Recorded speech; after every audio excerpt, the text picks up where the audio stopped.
where low shack at. The bottles getting empty up the crack and we stacking chips. All of it's what I want. Plus money winners, that's what I'm on. You can say I'm gone. I prefer elevated pub sports radio. Time to get educated, get produced. Leave the juice, letting loose with so much abuse that the bookies wanna call a truce. They getting slaughtered. Can't forget Jeff and low baggers in the chat. That's a lethal weapon 'cause we be pubbing.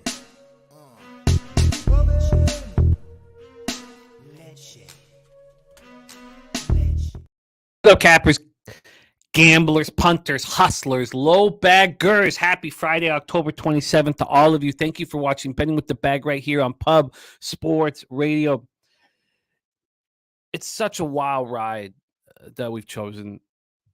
The nights, I don't know what regular people do at night, but last night was just a perfect example of the roller coaster ride of emotions that we take every single night. It can be heartbreaking. It can be incredible. It can be the most stimulating thing in the world. It's always riveting. And last night for me, I'm counting down on my Bet365 Live, so I'm not even watching the game. I'm counting down the seconds of Tampa San Jose. Can I get the under 6.5 with Tampa scoring 6 goals? Like I'm watching the minutes drop, watching the seconds drop. Hurricanes tie it up right after the Habs tie it up. So then both those games go into overtime. Just before they go into overtime, I cash the under 6.5. Then the Habs score to take away my Blue Jackets cash, but then the Canes score to push my -1. Then the football game's on this whole time. And we have Sixers +6, which was fine. I had a bunch of friends, including Durrell on the Bucks early, Sammy Calmer on the first quarter, Durrell on the first half. And so I'm fine with the Sixers being down at that point. Then we get into the football game. I almost live bet the over at 40.5. And I didn't because I was like, what am I doing? I got 42. Why would I take it a 1.5 lower? But then I moved on the live over at 36.5, which at halftime looks spectacular. At halftime, it looks like I'm going to cash my Bucks team total over 16.5. I'm going to cash the over 42 with ease, and I'm going to cash this over live over 36.5. And then there's no scoring. And then on that final drive by the Bucks, it had no chance. Like, it had no chance. I'm sitting there just counting down the seconds to lose the football action, just counting down the seconds. Then there was the 4th down with the face mask, and I'm just like counting down the seconds. I'm trying to cap today's card because we have 5 leagues and 4 sports today, so I'm trying to cap the card. But I'm like, and I'm just, okay, this is going to lose. And then the face mask happens. And then the ball bounces up in the air. Well, bounces off. I mean, when Evans scored the touchdown, I wasn't thinking about today's NFL and the analytics that tell you to go for 2. I thought, I'm going to cash the team total over. That's all I thought. I thought, I'm going to cash the team total over, so I'll break even. I'll take it. And then I'm like, oh, no, they're going for 2.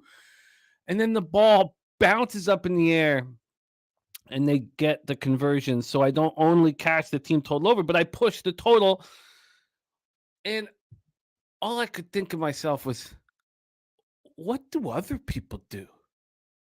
What are they watching a reality TV show right now? I mean, I'm going through this roller coaster ride of emotions. I'm in the dark, trying not to yell, to wake up the kids. I'm pumping my fist. I'm enjoying every second of this. I love this so much. Nobody will ever be able to take that away from me. Nobody will ever be able to take that away from you.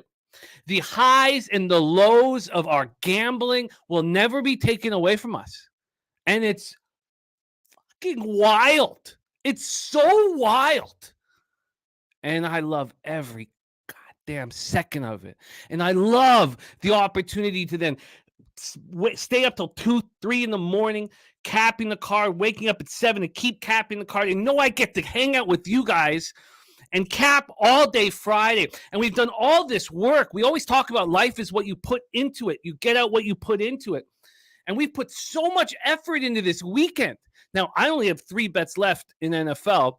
1-0-1. I have 9 bets in college football, and I've got Charlotte tonight, and I'm thinking about the team total under for FAU. We'll get all to that, but all I can think is, God damn, this is. I know there's going to be hard times. I know there's going to be times where we're like, oh God, this hurts so much. But every night is a new roller coaster ride of emotions. Every night is filled with hope. Every weekend is filled with new hope. And I'm just so thankful to cap with you guys. So thankful to cap with you guys. Shout out to everybody in the chat. We got Viper MB in the house. Jay Smooth. Viper MB moving on the Devils -1. Barnes over 26.5 points, rebounds and assists. And the Spurs going to copy and paste all of that. Also, I spent, and I talked to my wife about this. I talked to her about this. I spent all day, and I've been working towards it, but I spent all day finishing Bobano's records in every sport. So Bobano's records are all up to date. And so when we start on Wednesday of next week, every single capper who's been on my show this year will have up-to-date records, including myself. Everything will be up to date. So when we move forward, everything can be up there, and just, that's what we need. That's the most important thing about the show is, just the accountability and transparency, and we're not selling you anything, but it was a wild day yesterday. Billy Friedrich in the house. Billy Friedrich, of course, catching his Diamondbacks at plus 615 to beat the Phillies when they were down 2-0. There's the new worker, Justin McElvey. Look at, and I have to say it each time because people only see Justin McElvey's 88 and 89 record, but they don't realize how big the average line is. Billy Friedrich says Canes under last night was easy money, a little tight up the first period, but Canes unders at home on it again versus the lowly Sharks. Interesting. Very, very interesting. BT says Bruins meltdown cost me 410, smoked my 16 parlay. That was nuts. I mean, I couldn't believe what I was seeing. And you know what it did is it took me off the Canucks tonight. The same deal. Do we want these teams? Now, I'm not saying that the fact that the Bruins melted down because it was their first game back after a road trip, a very successful road trip.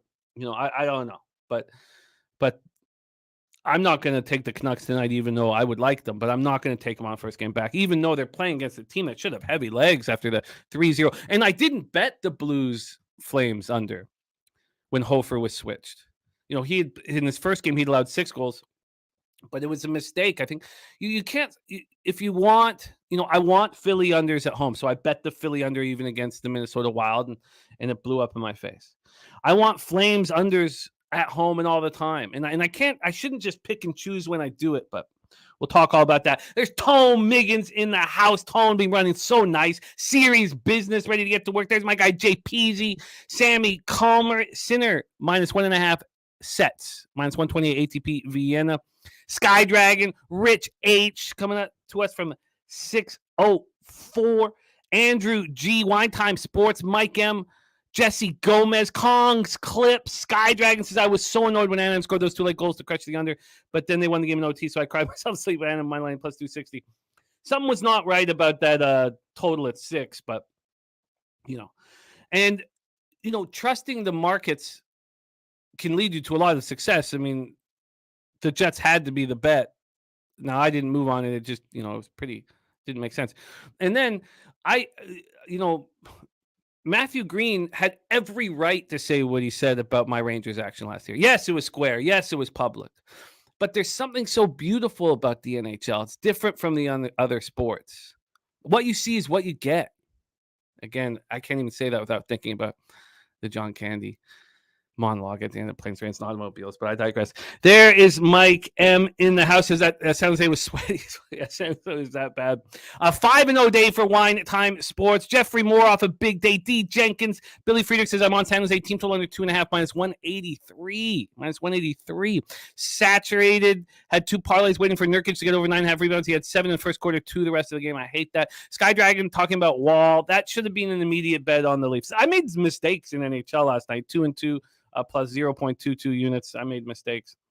And Sky Dragon got on that over 36.5. Yeah, I thought it was done. I thought it was. Billy Friedrich did move on that FAU team total under. I guess I should double down on that spot. We'll talk to Bobano about it. North Ender off a nice clean 4-0 day. Spreadsheet play of the day is in from Ron Crawford. Arizona plus 140. I will copy and paste that here. Let me get that. So that is third. So it's CFL, NHL, MLB, NCAA football, and NBA. And it looks like the stars of our NBA programming here on Betting with the Bag want to close each show with NBA. So it looks like that'll be the plan. We'll probably aim for that to be around 1 p.m. Eastern, 10 a.m. Pacific. Ronnie and Bergie off a 4-1 night. Saturated said that last Bucks drive was insane. It was so ridiculous. It was so ugly. It's so ugly. I can't believe I got there. You're so used to everything going wrong that when the things go right, you're like, is this happening? Major Tom, Nasty Nate, Charles Tapley, Lucas, Ryan in the house. What a great group. Charles Tapley saying, long time no see. Great to have you back in business. NJ Striker. Billy Friedrich says, during the Canes game in stadium, they announced a giveaway. Get this. First 10,000 fans that leave the stadium get a magnetic team schedule. Wow. There's Razor Sharp Picks ready to rock with us leaving the stadium. And there's Luke Murphy. Luke Murphy. I don't have, my wife has started reading your novel, Kiss and Tell. I got sent an autographed novel from our guy, Luke Murphy. So it was here on my table for, since we got it yesterday, but she's already started. She's already, she's dove into your novel. Great to see you, Luke. Says, finally get a chance to listen to the show this week. Razor Sharp Picks ready to fire away at MLB playoffs. He's been unbelievable. 32-9-1. And Skydragon said, I forgot Jacksonville State isn't eligible to win the conference. So New Mexico State bets. Oh, you're absolutely right. Of course. All right. Justin McAfee. Yeah, I get it. And Justin McAfee says, I never had a job. Trust me, man. I know. All right. It's great to see all of you guys. Billy Friedrich says, Jose, we are riding the Houston Texans this week in the Survivor Pool. Unbelievable. Levels play of the day is in. It's Kyrie Irving over 5.5 assists at plus 105. Let's copy and paste that. Have that ready for our NBA breakdown with LJ from HTown, star of the Trill, OG play of the day. So let's get that in. Nets, Mavs here. That's locked in. Thank you. Ian Shaber, Saturated, Joey Harb. What a great group. What a great group. North Ender says, play the French clip to me. Habs win the greatest franchise ever. Yeah, that got me. But look. It was a wild ride. It was a wild ride. Christopher Carter roll with the Blues plus 1.5 Rangers money line. I love it. I absolutely love it. Don Play cashed $3K last night. Said that over was a sweat, but we did it. And Jeffrey Moore says Avs almost broke the record. Wasn't that fishy? I mean, that's a perfect example. The Pens line and the Jets line. I mean, it was, you don't always have to believe in it, but I'm very happy that we did. All right, great to see all of you guys. And there's Slatsy in the house. Slatsy says, tell him North End. Slatsy in Las Vegas right now, and he's been crushing it there, getting paid in Vegas. I love hearing all of that, Slatsy. It makes me so happy. Slatsy and Tammy doing it up nice in Las Vegas. Kadesh, Dean, KD ready to get to work. Philly Eagle Flyer. Love seeing all you guys. Rem, Most, Dabby, Cabs on Rangers first 5 -0.5. Copy and paste that here for our MLB breakdown. I wish I could give you guys all a shout out. You all deserve it, but we got to get to work. We have a lot of work to do. Now, we don't have a ridiculous amount of games, so everything should be fine. And, we have 2 hours allotted now, hour and 44 minutes for Bobano and this, so we'll be just fine. Michael Johnson said cash on that first TD last night. I love that you did, MJ, because when Kincaid didn't get in there, I was like, oh God, these roller coaster rides that we live each and every day. God damn. Sammy Comer on Magic -2 and Kings first half -2. Nice to cash on the Sixers last night. Felt real good. Dennis Garcia giving me the extra confidence. I wish you cashed that money line as well, DG. Matty Ice in the house. Kadesh hit another 2-teamer. There's Foxy. Great to see you, Foxy. All of you guys. Red Girl, Ronnie and Bergia. Thank you, guys. Thank you for being here. Slide says, my wife walked into the middle of an Usher video shoot at Park MGM. Took a picture of him. I'm surprised he's still alive. I love it. Chili Dog, Dooley, all of you guys, thank you for being here. And let's get to work. I tell you what. North End says we need Razor on for MLB. Yeah, I'd love that. But Razor rocking on his own channel right now, which we'd love to change. We'd love to have him here. But it is what it is, and we love Razor so much, and he puts so much energy into us, and we cheer for him and want him to succeed as much as possible. But let's get to work now and bring on our guest on Fridays, and we are changing our schedule around, trying to figure things out. I think I want to say you're going to see a lot more of your next guest, but I've got a couple more things I've got to figure out. I'll have it figured out by the weekend, and I just spent hours upon hours tracking, making sure, updating all his action, because I fell off a little bit after the All-Star break. So we have all of his records all set up. So everything starting next week will be up for every capper. Let's bring him on right now from Canada's black and yellow steel town. Please welcome Mr. Ian Cameron to the show. Bobano, how are you? Good to be with you, Jimmy. Always fun. First off, we start with the Canadian Football League, and thank you. Thank you for your success. And it's, you've had better years and things like that, but 21-17, 55.3%, plus 1.23 units, ROI plus 3.24%, average line -116. As I have not had a good season, thank you for having another strong performance here on the show. I think my entire season is like plus 1.7 units, so it's pretty much in line with that. Well, and that won't always be the case, unfortunately, because we have this smaller sample size here, but I'm glad that is here. Yeah. And you've been across the board, you've been very strong the last few shows here with us, and we needed it bad in MLB, and we could talk all about that once we get there, and that might not even be, we might not have time for all of that stuff, because that's more about thoughts on gambling as a whole. We don't really have time for that today, but we can discuss that, a little bits of that as we move forward.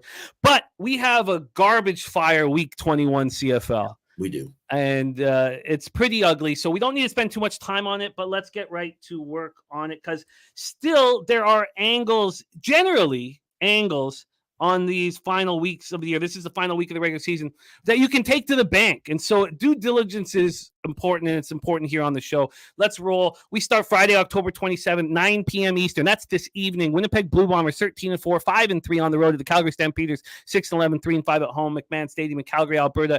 And it's 18 Fahrenheit. 18 Fahrenheit. It's starting. Now, it's still warm here. 18 Fahrenheit. At kickoff in McMahon.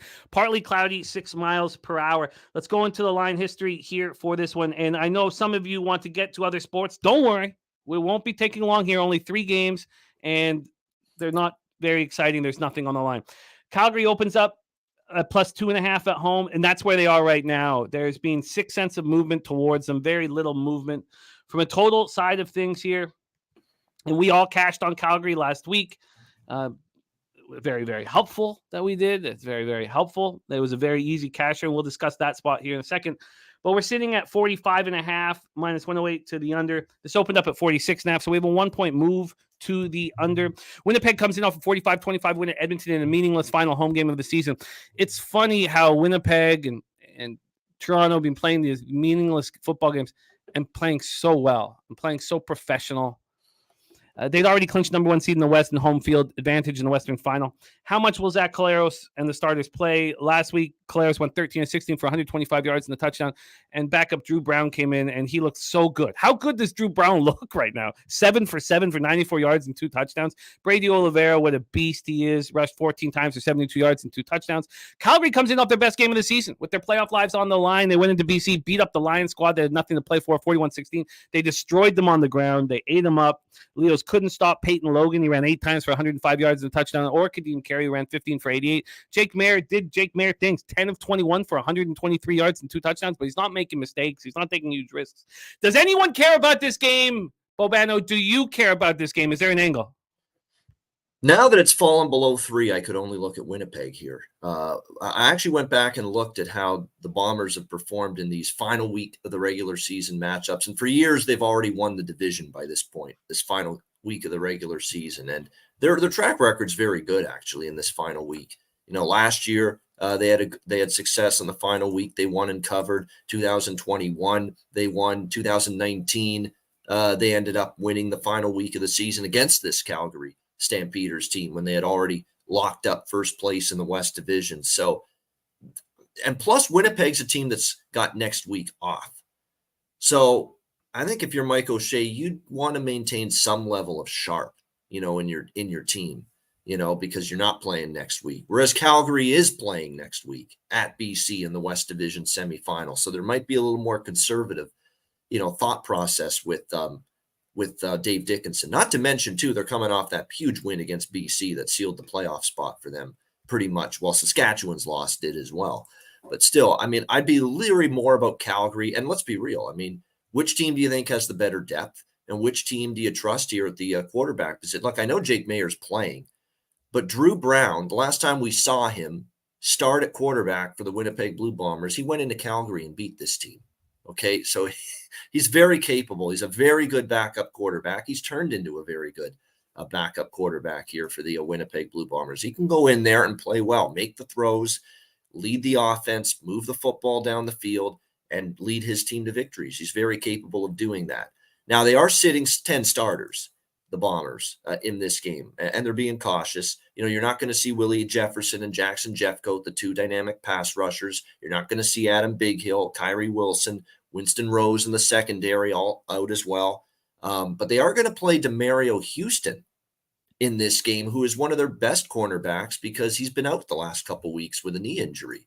And the reason for that is you got to get him some playing time. He's got to be sharp. He's got to be in game flow going into that West final in a couple of weeks. So that's a plus that they'll at least have maybe their best cornerback playing tonight, DeMario Houston, coming off that injury. They're betting the total down. I don't know if I agree with that. It's going to be very cold, by the way, in Calgary tonight, but no wind, no snow, no rain. And I find in these final games, with one exception, and we'll get to it, you're going to see a very, very, let's say, a lack of intensity on defense, okay, in games like this. And we saw it last week with some of those games where there was nothing on the line. Even the Toronto-Saskatchewan game, that's the one game I thought would stay under last week. And here's Saskatchewan and Toronto flying over the total. You're just not seeing Edmonton, Winnipeg. How about that game last week? Flew way over the total. You just don't see much intensity defensively in these meaningless late regular season games. You just don't. And these games are flying over. So they're betting it under. I don't agree. They're betting Calgary. I don't really agree with that. So I haven't bet anything yet. I don't love anything on this board, but Winnipeg and over are the leans for me here. Leans that we won't make official at this point? Yeah, exactly. I don't think I'll make anything official, but I'll throw out some leans. I'm keeping everything small. And for that reason, small bets aren't official plays, at least for me on this show. Oh, I feel you. We move on to Saturday, October 28th, 4 p.m. Eastern. Bobano's Hamilton Tiger Cats handled a lot of adversity this year and are now healthy and ready to fire. 8-9, 5-3 on the road at the Montreal Alouettes. 10-7, 4-4 at home. We're at Percival Molson Memorial Stadium in Montreal, Quebec. Contact dances. 56 Fahrenheit, partly cloudy, 9 miles per hour. This is a preview of next week's East semifinal here in Montreal. Both teams come in off their final bye week of the season. Take a look at the line history. This is wild. So, like, as much as we're like, don't want a under, don't expect an under in the Calgary Winnipeg game, you have to think that this offense that they'll show will be as vanilla as possible. We'll truly show them, absolutely nothing here. That's what you would think. I cannot believe they're not giving me.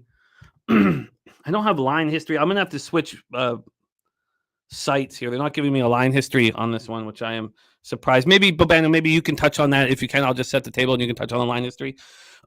So Hamilton comes in off a wild 33-30 loss at home versus Alliance in Week 19.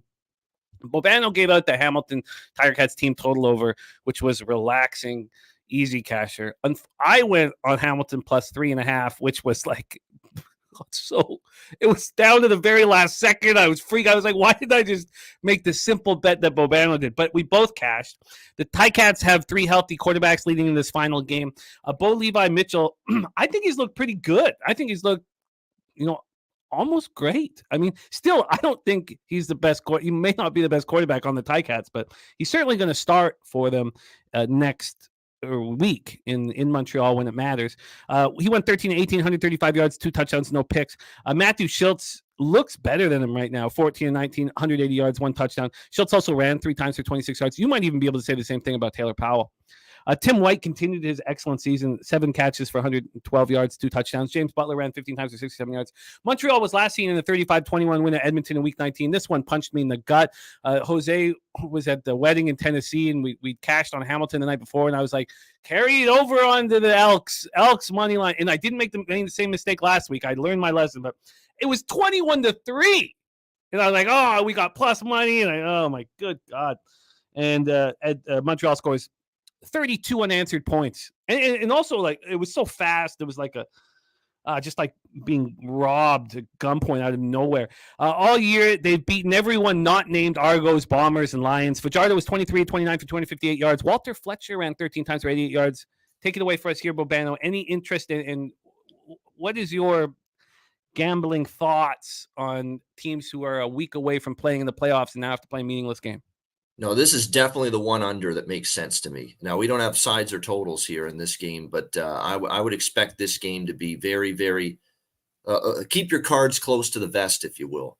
And I think that's definitely what we're going to see from both Moss and from Orlando Steinauer here in this game. And plus, of course, you're probably going to see some rested starters. I mean, I'm trying to the information's been very, very late matriculating out for these games as far as injury situations are concerned. I know for the Ticats, you won't see Richard Leonard in the secondary. Casey Sales is going to be rested. He's been, nursing a minor injury, so they're not going to put him in there. But it looks like the majority of the other Ticats are going to be at least available to play at least a portion of this game. Will they play the full game is the big question. For the Alouettes, no Keon Julian Grant, Reggie White at receiver. A couple of linemen are going to be out for them as well. So that's what it's looking like there. Chris Van Zyl, here is a guy that hasn't played in a long time. He's been on the 6-game injured list. He's a veteran lineman in this league. He's going to play for Hamilton. And that guy, look, he's old. He's had a lot of injuries, but when he does stay healthy, when he is on the field, he's actually still pretty good. So and they need to get him some playing time. So it makes sense that Van Zyl is going to play in that game. I think when you look at this situation here for the Ticats, from what I'm hearing, what they're going to do is they're going to go Mitchell for a quarter, Schultz for a quarter, and then Taylor Powell for the entire second half. That's kind of what I'm hearing, that's going to be their quarterback deployment in this game, because obviously I think Mitchell and Schultz are both going to be in the playoff game. I think they've settled on playing both quarterbacks next week in the East semifinal, and there's a nice little rhythm going, believe it or not, with it. Mitchell comes in, he's played well. Schultz comes in, he's played very well, and I kind of think they might go that way next week. But for this game, I think you're going to see a lot of Taylor Powell, and especially in the second half. Now, if you evaluate this game based on quarterback depth, Ticats played all 3 quarterbacks this year. So you're talking about Taylor Powell, a guy that's won football games, for the Ticats. Meanwhile, you look at the situation for Montreal. I don't know how much you're going to see of Cody Fajardo, and I'm not trying to disparage Caleb Evans, who would be coming in, probably going to play some portion of this game, you would think, for the Montreal Alouettes. I don't know if they play their third quarterback, Davis Alexander, but I'm sure you're going to see a lot of Caleb Evans. But, is he better or worse than Taylor Powell? I'm not so sure. I think from a Hamilton standpoint, you want to prove that, hey, you're ready for next week. I mean, I'd lean slightly to Hamilton, but I'm not betting it. I I think the under is probably a better look. But again, we don't have a total in this game. And not just because the coaches don't want to show it too much offensively.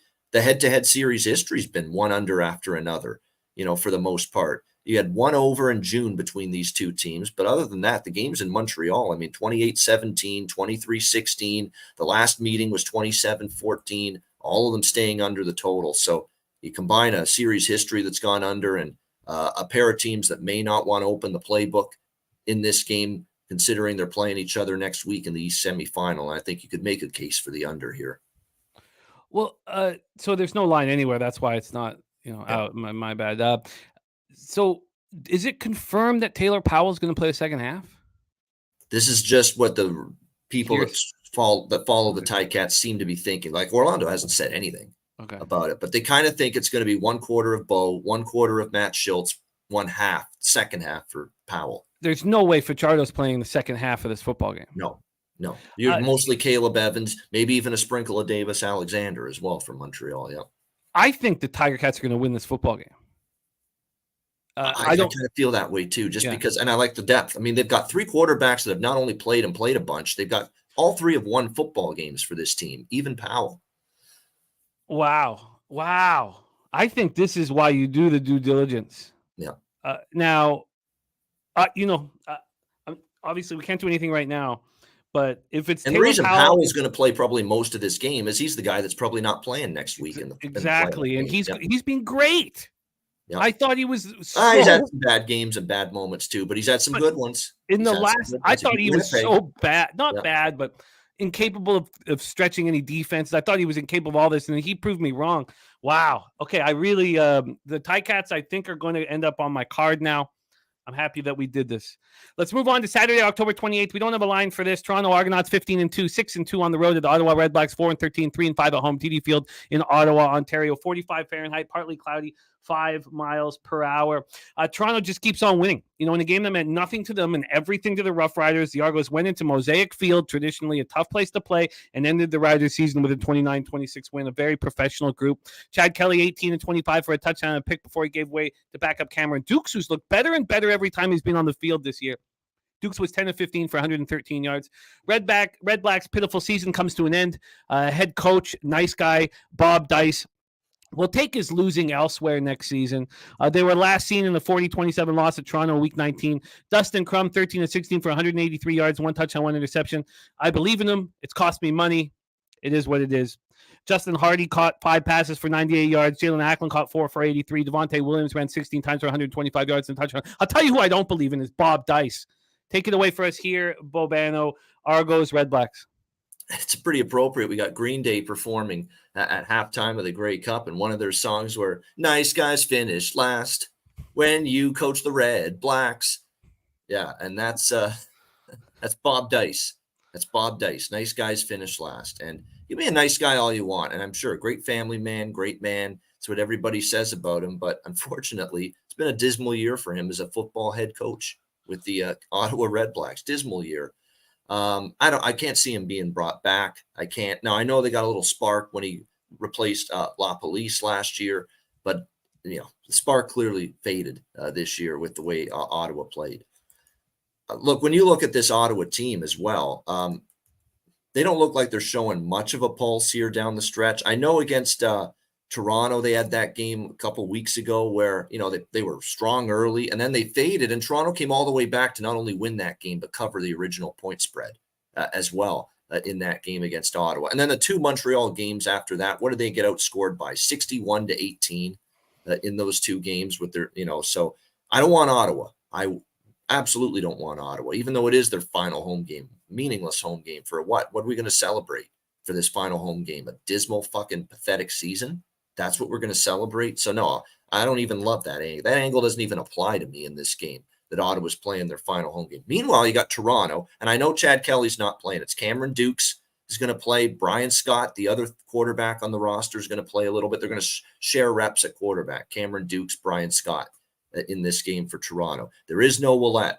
There's no Harris at running back. But I've seen some of these other running backs they have, and they've gotten into the games the last couple of weeks for Toronto, talking about Deontay McMahon and Daniel Adeboye And these guys have been good. They've actually been, it's like they plug these other running backs in, they don't lose much. These guys have been able to run the football effectively for the Argos against a bad Ottawa defense. And Toronto's going for the record, or to tie the record for the best regular season record in the CFL with a team from Edmonton from like the 80s, as tying them for the best CFL regular season mark in the league's history. And I think that record matters. Tying that record matters to them. I think they want it. So I don't know what the number is going to be, but it might be a little shorter because Toronto's the road team. But I'm not saying I'm going to bet Toronto, but certainly would only look at the Boatman here in this game. And Crum probably doesn't play the second half, right? Yeah. So, and even though they're trying to, Slatsy's got buddies that are season ticket holders, and no longer are they season ticket holders after what they witnessed this year. All right, let's move on from CFL. The Ticats is very appealing. The Ticats are very appealing right now. No official plays, but I'll throw it out there. If you want pizza money, maybe a little Winnipeg tonight, maybe a little over tonight against Calgary, because I think Brown can play. I think that offense is still going to churn for Winnipeg tonight because he can play. So I like lean Winnipeg and over. I'll sprinkle a little on those two. Maybe a little Hamilton, maybe a little under against Montreal tomorrow, and then maybe a little Toronto against Ottawa. For me, I expect to bet Hamilton after this breakdown. We'll have to see what the line is. All right, let's move on to NHL. What a wild roller coaster ride Bobano's first show was here. He cashed the Coyotes. I don't have it what number. I believe it was plus 216 or something like that. But the player props fell south for you. Still, average line at plus 120. You're 2-3 and only down 0.07 units on the show. You said you wanted to fire away a little more in NHL this year on Fridays. Well, I was really happy to see we had a full, 6-gamer. Yeah, so better card. Nice card. So let's get right to work in NHL again. Now, for some totals, I'll look at the cash flow, but I don't really want to know the cash flow in NHL, and I certainly don't on sides. So let's get to work here. I want to know where the market is going. I just don't want to know where the cash is. So let's get right to work here. It was a wild day for me yesterday. I got that under in San Jose, Tampa, which felt great. I was counting down the seconds, just staring at the seconds, watching seconds, not watching the game, just watching the second clock go down. The Blue Jackets hurt me. Felt like that was the right side, hurt me. Hurricanes came back and showed heart like I expected. I pushed the -1. And it was another example of I completely understand gamblers want to win or lose. But I love hockey. And I loved that I was alive in that overtime. And I loved that Carolina scored late and got me the push. And I was pumping my fist. And I loved it. And this is supposed to be fun, too. Minnesota, Philadelphia under 6. It's you don't want wild unders. I get it. But I want Philadelphia unders at home, and it was sort of a test. I know the test cost me money. And Rangers -1 at plus 132 because it is what you see in front of you.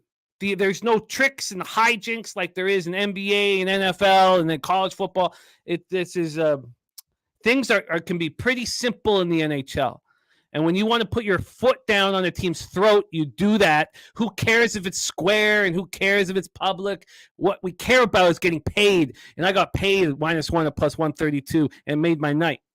Let's go into NHL here. We start at 6 p.m. Eastern. In saying all this, there's only one bet that I want to make, and I probably should have made it, but I was trying to get everything set up for today. And Bobano has best bets for college football. It's been a mistake of mine not asking for his best bets.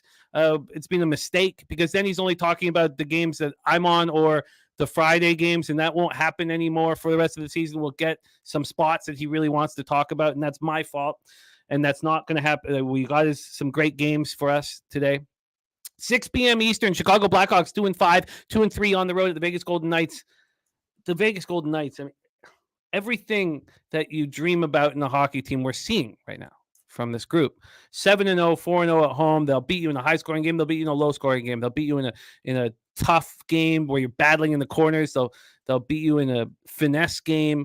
They'll punch you in the face. They'll show you what a power play is supposed to look like. They'll kill penalties. They do everything that you've ever dreamt of And I can only hope that Stone stays healthy so we can watch his leadership skills on the ice and not, in the dressing room. Mrazek going up against Aiden Hill here at T-Mobile. Mrazek 1-3, 3.03 goals against average, 925 save percentage. Aiden Hill 4-0, 1.73 goals against average, 934 save percentage. Chicago's power play at 6.7%, because you need more than just Bedard to have a power play. Their penalty killing 86.4%. Vegas power play at 24%, penalty killing at 90%. This is just as quality as a franchise gets. Fans in Vegas are so lucky that you get to watch this, accountability and skill and toughness. And the Vegas opening up at -290, they're now -315, 25-cent move towards them. Look, I want nothing to do with those numbers. From a total scenario, we are sitting here at 6 -113 to the under, opened up at -115. So we've had basically no movement whatsoever. The Blackhawks coming off their third straight loss, 3-0 at home on Tuesday. They've been outscored 12-3 over these last 3 losses. The Knights just keep winning. They were last seen on Tuesday beating the Flyers 3-2 at home. Take it away for us here, Bobano, Blackhawks, Golden Knights. Yeah, I'll be brief. Nothing here for me in this game. It's just Vegas is not a team I'm stepping in front of. It's just they've been great. They've avoided flat spots. They've shown up. They've beaten the teams they should. They've beaten some good teams. They have found a way. Now, Philadelphia was a game where it looked like they were in some big trouble. They tied it in the third, and then they won it in the final minute. But Philly's been playing everyone very tough this year, so I don't think you really use that as a reason to question this Vegas Golden Knights team. No, they're playing too well. Now, they did just beat Chicago, in Chicago, and Chicago's got a turnaround spot here where I don't want to say revenge spot, but you saw this with Anaheim and Boston. I loved Anaheim last night against Boston. I took the shot with the big dog. They came back. They won that game. And this one feels similar to that. You just saw Boston win in Anaheim Sunday night. Boston comes home off a long road trip, plays that same Anaheim team last night. And, they weren't great. First period, they weren't good. Yeah, they did pick it up in the second and the third, and then they fell asleep again with a big lead, and Anaheim came back and won. I worry about complacency here a little bit for Vegas. They just beat the Chicago team. Now Chicago's coming back. Looking to gain some redemption here. Problem is Chicago's offense is in the tank. They're not scoring goals. It's not going to be easy against the combo of the Vegas D and Aiden Hill, who's been absolutely outstanding. I'd expect him to be in net. His numbers are ridiculous. He's just showing everybody right now that last year was not a mirage, leading this team to the Stanley Cup. What's he got? A 934 save percentage, 173 goals against average entering this game tonight. This is a Nevada Day holiday, by the way. That's why this game is 6 p.m. Eastern, 3 p.m. local time. They've done this for years, this Nevada Day holiday afternoon game in Las Vegas. That's why the start time is what it is. And I think Vegas, to be quite honest with you, has done very good in these spots on Nevada Day. I don't want to say maybe undefeated. Maybe they've lost one, but they've been very good for the most part. So there's reasons to think Chicago is live, but not enough for me to pull the trigger on this big dog. So it's a pass. I like putting Foligno up with Bedard as well. Some truculence and some leadership, and Tyler Johnson also leadership. I like that. I don't know if I will bet on the Chicago Blackhawks. And look, but I just do not believe in this group of players at all. Now, there's going to be no value fading them, so it's not like I'm looking to fade them. I just don't want anything to do with them. I also haven't watched them enough. I don't have enough information on 7 games in. I just, they've only played twice at home. I need more time with them. Let's move on. 7 p.m. Eastern, Buffalo Sabres 3-4-0, 1-1-0 on the road at New Jersey Devils 3-2-1, 1-2-1 at home. We're at Prudential Center in Newark, New Jersey. I'm going to give the goaltending and and let me know if I'm off, because I put this together last night. Eric Comrie was listed for the Sabres 1-1-0, 2.05 goals against average, 923 save percentage. I would expect him to be good this year. He was so bad last year, and the franchise has put a lot of faith in him, even when he's been awful. And so I would expect him to show out for them. Vitek Vanacek, 2-2-0, 3.10 goals against average, 900 save percentage. Buffalo power play, 13%, penalty killing, 75%. With Rasmus Dahlin and Owen Power, their penalty killing will become better. And, I legitimately think when we see their penalty killing at 86 and 87, 88%, well, that's when you start betting your futures on the Buffalo Sabres. I think that will be the sign that they are evolving and maturing. New Jersey power play at 42.3%. Hughes is just an absolute monster. We talked about the issues in their last game of that one line scoring and the power play being the only way they're getting offense. Well, we got to see a little Timo Meier and we got to see a little Nico Hischier. And if that changes, this team will be tough to beat. But their penalty killing is at 70.8%, which is a problem. Again, sample size is pretty small right now. This total is a 7. Got ourselves a 7. Opened up at 7 minus 115 to the under. It's now 7 minus 110 to the under. From a side perspective on the money line here, we have New Jersey sitting at minus 189. They opened up at minus 192, so almost no movement at all. The Sabres were last seen in a 6-4 win at the Senators on Tuesday. Skinner and Tage each scored twice. The Devils came in off that surprise 6-4 loss at home to the Capitals on Wednesday night. And this is their third game in 4 nights.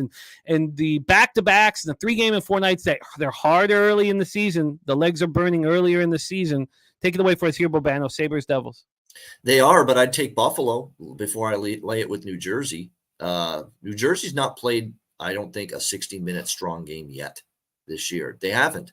And even the games that they've won, and I think I've been on them a couple. I've been mostly betting team totals with New Jersey because this is a team that when you watch them play, you have a lot more confidence that they are going to score 4 goals.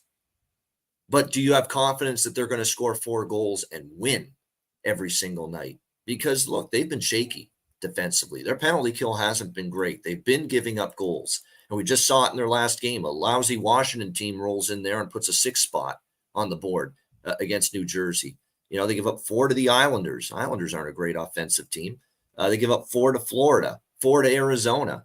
So there's issues defensively right now with the Devils. That's why every game's gone over the total. They're 6-0 to the over this season, New Jersey. But they've never had a 7 up till now. And I was wondering if we were going to see a 7, because if this is 6.5, I'm on the over for sure in this game.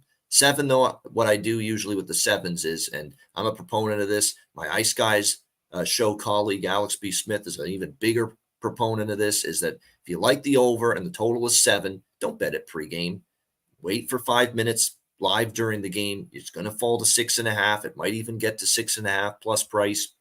Then you pull the trigger because sometimes you will get those slow starts and then the goals will flow in later in the game. So that's my approach here is I'm going to look for a live over at 6.5 or better in this game. Because I do think you'll see goals, but I'm not comfortable at 7 going over the total. Comrie has been good, though. I will say that. Eric Comrie was very good in his first start against the Islanders last weekend, played very well in that game. I thought even in the Montreal game he was good, kept them in it. There was no real bad goals. So I think he's looked really solid in net for the Buffalo Sabres. And, of course, he's in net tonight. Ukko-Pekka Luukkonen is the backup. Devin Levi's still out. I'm tempted by Buffalo. I really am. Because to me, the Devils aren't playing with any sort of defensive acumen that says, yeah, let's play minus 187 with them in this game right now. But you're right. It is 3 and 4 nights. That's trickier early in the season. I might sprinkle on Buffalo small and a live over I'm interested in. But for the official plays, nada for this game. Yeah, and I love the idea that you guys have with waiting a few minutes and doing it live. It's a great way of handling it. And I also, I love Dylan Cousins on the first line. I love Dylan Cousins. I think he's going to be an absolute spectacular hockey player and be part of the reason why the Sabres will win the cup at some point over the next 4 years. Yeah. But not this year. You know what I'm going to do, Jimmy? He's gotten a point in 5 straight games. He's on the top line now as well. And I know I'll be on this prop. But what I usually do with these props is I'll go goal prop, assist prop. I'm not going to give out a goal prop and an assist prop. But personally, that's the way I'd bet it rather than the point prop. If I like a player to score a point, I'm going to do a split bet with the goal prop and the assist prop, which is the same thing. 1-1, I'm profitable because they're both good plus money. And 2-0 is gravy, because then it's a really nice profit. But for the purposes of the show, even though I'm going to bet him goal and assist props separately, for the purposes of the show, I will make this official, and that's Dylan Cousins to get a point, minus 120 at DraftKings. That's a great price still for a guy that's on this great point scoring streak and is going to play on the top line with the best players on the team, with Tage Thompson and with Jordan Greenway, it looks like, as well on that top line. Although they might move Skinner back up there. We'll see. Yeah, I hope they don't. But we'll see. Absolutely. All right. Cousins point at -124. Bobano. Let's move on to the next spot on the board. And this is the one where I probably, if I wasn't grinding away, would have moved on it. Minnesota Wild 3-3-1, 1-2-0 on the road. Washington Capitals 2-3-1, 2-0 at home. Capital One Arena in Washington, D.C. Let's get into the line history here for this one. The Wild are sitting here at +108. +108. Open up +109 now at +108. From a total side of things, we have a 6 now. There's 6.5s all over the place. It was 6.5, and it dropped to 6. It's interesting with the way the Wild have been playing. And KD says Capitals don't score goals. Sharon is on Washington money line, and Kadesh is on the Wild. And Christopher Comte says Wild fade the Capitals. Marc-Andre Fleury has not been good this year. He's going to be in between the pipes. He had that first start in Montreal. Last time he's going to start there, and partied after the game. And then the following start was just 2 days later, and he got lit up immediately, as we expected and bet. And I think he's better here. Darcy Kemper, I just not a believer in him. I don't think he's a number one. He was better than I thought he would be last year, and now he's got a rough team in front of him. Minnesota power play at 16%, penalty killing at 72.7%. They didn't really respect Dumba, and if their power play is weak this year, maybe he was more important to that role than people had imagined. Washington 10.5% power play, 69.6% penalty killing. They're just a bad hockey team. Looking back, I thought that the season total points was fair for the Capitals. But looking back, I'm like, I should have still bet the under. I mean, last year, taking the under, taking them not make playoffs was beautiful. Again, I went right back to the well with the Flames, but I didn't with the Caps.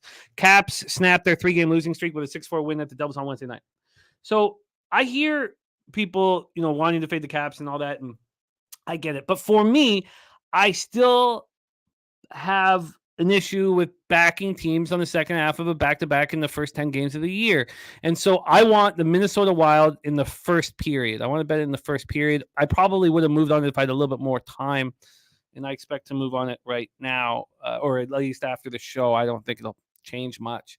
Take it away, Bobano, and touch on my thoughts on the Wild first period. I think it makes sense. I mean, I'm not laying a price with Washington. Let's get that right out of the way. And I know they won last game against New Jersey 6-4, and credit to them. And credit to them, they finally found their offense. Connor McMichael, they expect some offense from him. He finally scored.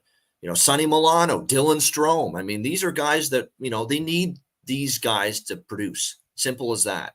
Okay, because this is not that same lethal, potent, depth-laden offense that we've seen in years past from Washington. They need those guys going to help Ovechkin and Backstrom and Kuznetsov and Oshie and the veterans. And we saw that finally against New Jersey.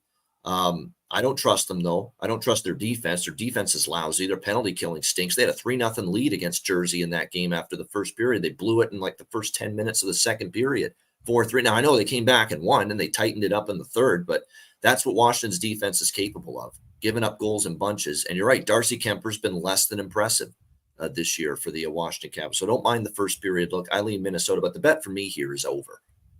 Definitely. I think you're going to see goals in this. Minnesota, every game since their opener against Florida has gone over the total. And there's a very good reason for it. And, Alex, my good buddy, he knows this team well. He's from that area. He said it to me prior to the season, and I'll never forget it because it's been prophetic. He said this team is going to have a tougher time in their own zone and defensively overall without Jared Spurgeon. And you're absolutely seeing that. Jared Spurgeon hasn't played a game yet this year, and they look like the biggest train wreck I've ever seen a Minnesota team look defensively without him. And it's been every game. I mean, they give up 6 to Philly. They did beat Edmonton, but they still gave up 4 without McDavid, 5 to Columbus, 7 to Los Angeles. I mean, these are some ugly defensive numbers right now for the Minnesota Wild. And look, Washington at the very least has some offensive confidence now after seeing 6 goals go in against New Jersey. I think Washington's going to score here tonight against Marc-Andre Fleury, who's, not been great. Wasn't great last year either. Struggling defense in front of him. I think Washington finds the back of the net here. And Ovechkin's starting to percolate now. 2 straight games with a goal for him after a rough start. So I think Washington scores. I think Minnesota will score as well in this game. The offense isn't a problem for them. And look, Kaprizov hasn't even gotten going yet. It's mostly been Eric Sinek.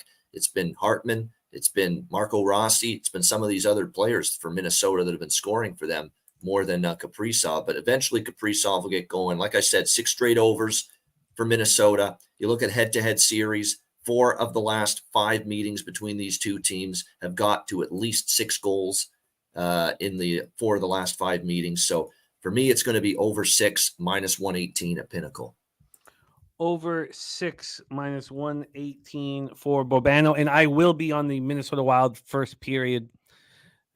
But we talked about Spurgeon yesterday, so we agree with all of those sentiments. I agree. Minnesota to me is the lean. The thing that just bothers me is they won Washington. Is that a big positive? Like, do they come into this game now just feeling good finally? It's amazing when you suck, right? And then you finally win, and sometimes that momentum can carry over. That's the one thing that would concern me about being on Minnesota, even though I do still lean that way. Let's roll on Bobano on the board, and so am I. And that could be my only spot in NHL, but I think we'll find some more because I'm not betting the Canucks. 7 p.m. Eastern, San Jose Sharks 0-6-1, 0-3-0 on the road. Carolina Hurricanes 4-4-0, 2-0-0 at home. Maybe I should say I'm not betting the Canucks, but I've had talked myself off of it, and maybe we can talk myself back on, whatever. PNC Arena in Raleigh, North Carolina. Shout out to our Billy Friedrich and his Carolina Hurricanes. I've got Kaapo Kähkönen 0-2-0, 3.23 goals against average, 897 save percentage against Antti Ranta, 1-1-0, 4.41 goals against average, 818 save percentage. The goaltending in Carolina has been very suspect so far this year. It was a little better last night. San Jose power play 13.6%, penalty killing 74.1%. Gokster went through their schedule to try to figure out when they would get their first win. God, did they look awful last night. Carolina, 22.9% power play, 69.7% penalty killing. I gave out their penalty killing last night, and Gokster thought it was a mistake. That's how used we are to a Rob Brindamore team being accountable defensively and having 9. Because when he said that, I was like, oh, it probably was a mistake. It's probably 88, right? But 68 last night. It's gone up to 69.7 right now after last night's performance. Let's take a look at the line history here. This total is at 6. It is at 6. It's being moved 2 cents to the under. And from a money line perspective here, we are sitting at, good God, minus 409. This opened up at minus 325 and has moved to minus 409. There's going to be minus 500 and minus 600 sooner rather than later for teams as favorites, especially at home against this San Jose team. Wow. It's going to get that high. Yeah, it will. I know Jose had the minus 300 fades. What about the minus 400 fades? Jesus. Both teams are on the second half of a back-to-back. Sharks coming off that ugly 6-0 loss at Tampa last night. It's very tricky to do, but if you can live bet the under when a team's up 5-0, especially a team that's playing very competent, accountable defense, it's a wonderful situation to be in. The Sharks have been outscored 17-3 over their last 4 games, and the Canes stopped the bleeding last night with a 3-2 overtime win over the Kraken last night. But something's not right in Raleigh. Take it away, Bobano. Sharks, Hurricanes. No, you're right. They just, even last night, against a Seattle team that really took it to them in Seattle, 7-4, and revenge spot, although that was a tough spot. That was the first home game off that very long road trip, and now back-to-back as well now. Thursday, Friday here, they have to play, although no travel against San Jose. It probably won't matter considering, and look, great stat there for TJ last year on the back-to-back, 10-2-2, very good record. No question about that. So I came into the season saying I was going to bet against San Jose at every turn possible. And I've been doing so, either puck lines or team totals over for the opponent. And that's what I did with Tampa last night. But now I'm getting priced out. Even last night I had to lay minus 160, for Tampa Bay team total over 3.5. Now I'm seeing minus 180 on this over 3. And that's at the point where it's just a little too high for my liking. I'm tempted by maybe an alternative team total, like an over 4.5 at plus 145 for Carolina. Now that's intriguing to me because the San Jose team's hideous in their own zone. They're hideous defensively. The goaltending is weak. It's about the weakest tandem in the league. It has to be with Mackenzie Blackwood and Kaapo Kähkönen. There's no question about that. So, but the one thing about Carolina is they have looked a little out of sorts. You know, they're trying to integrate Aho back into the lineup now for a couple of games. They're waiting on Svechnikov to return. I don't think they've gotten as much pop from their bottom six as they thought they would. Jarvis has had a decent start to the year. Teravainen had a hot start, and he's cooled off. Natchez looks great. Yeah, he does. And actually, big news here. I was talking about Aho being back for 2 games. Svechnikov's been activated from injured reserve, so he's back tonight. So here you go. Andrei Svechnikov making his season debut tonight for the Carolina Hurricanes. So just in time to face by far, in my power ratings at least, by far the worst team in the NHL. So, let's do it.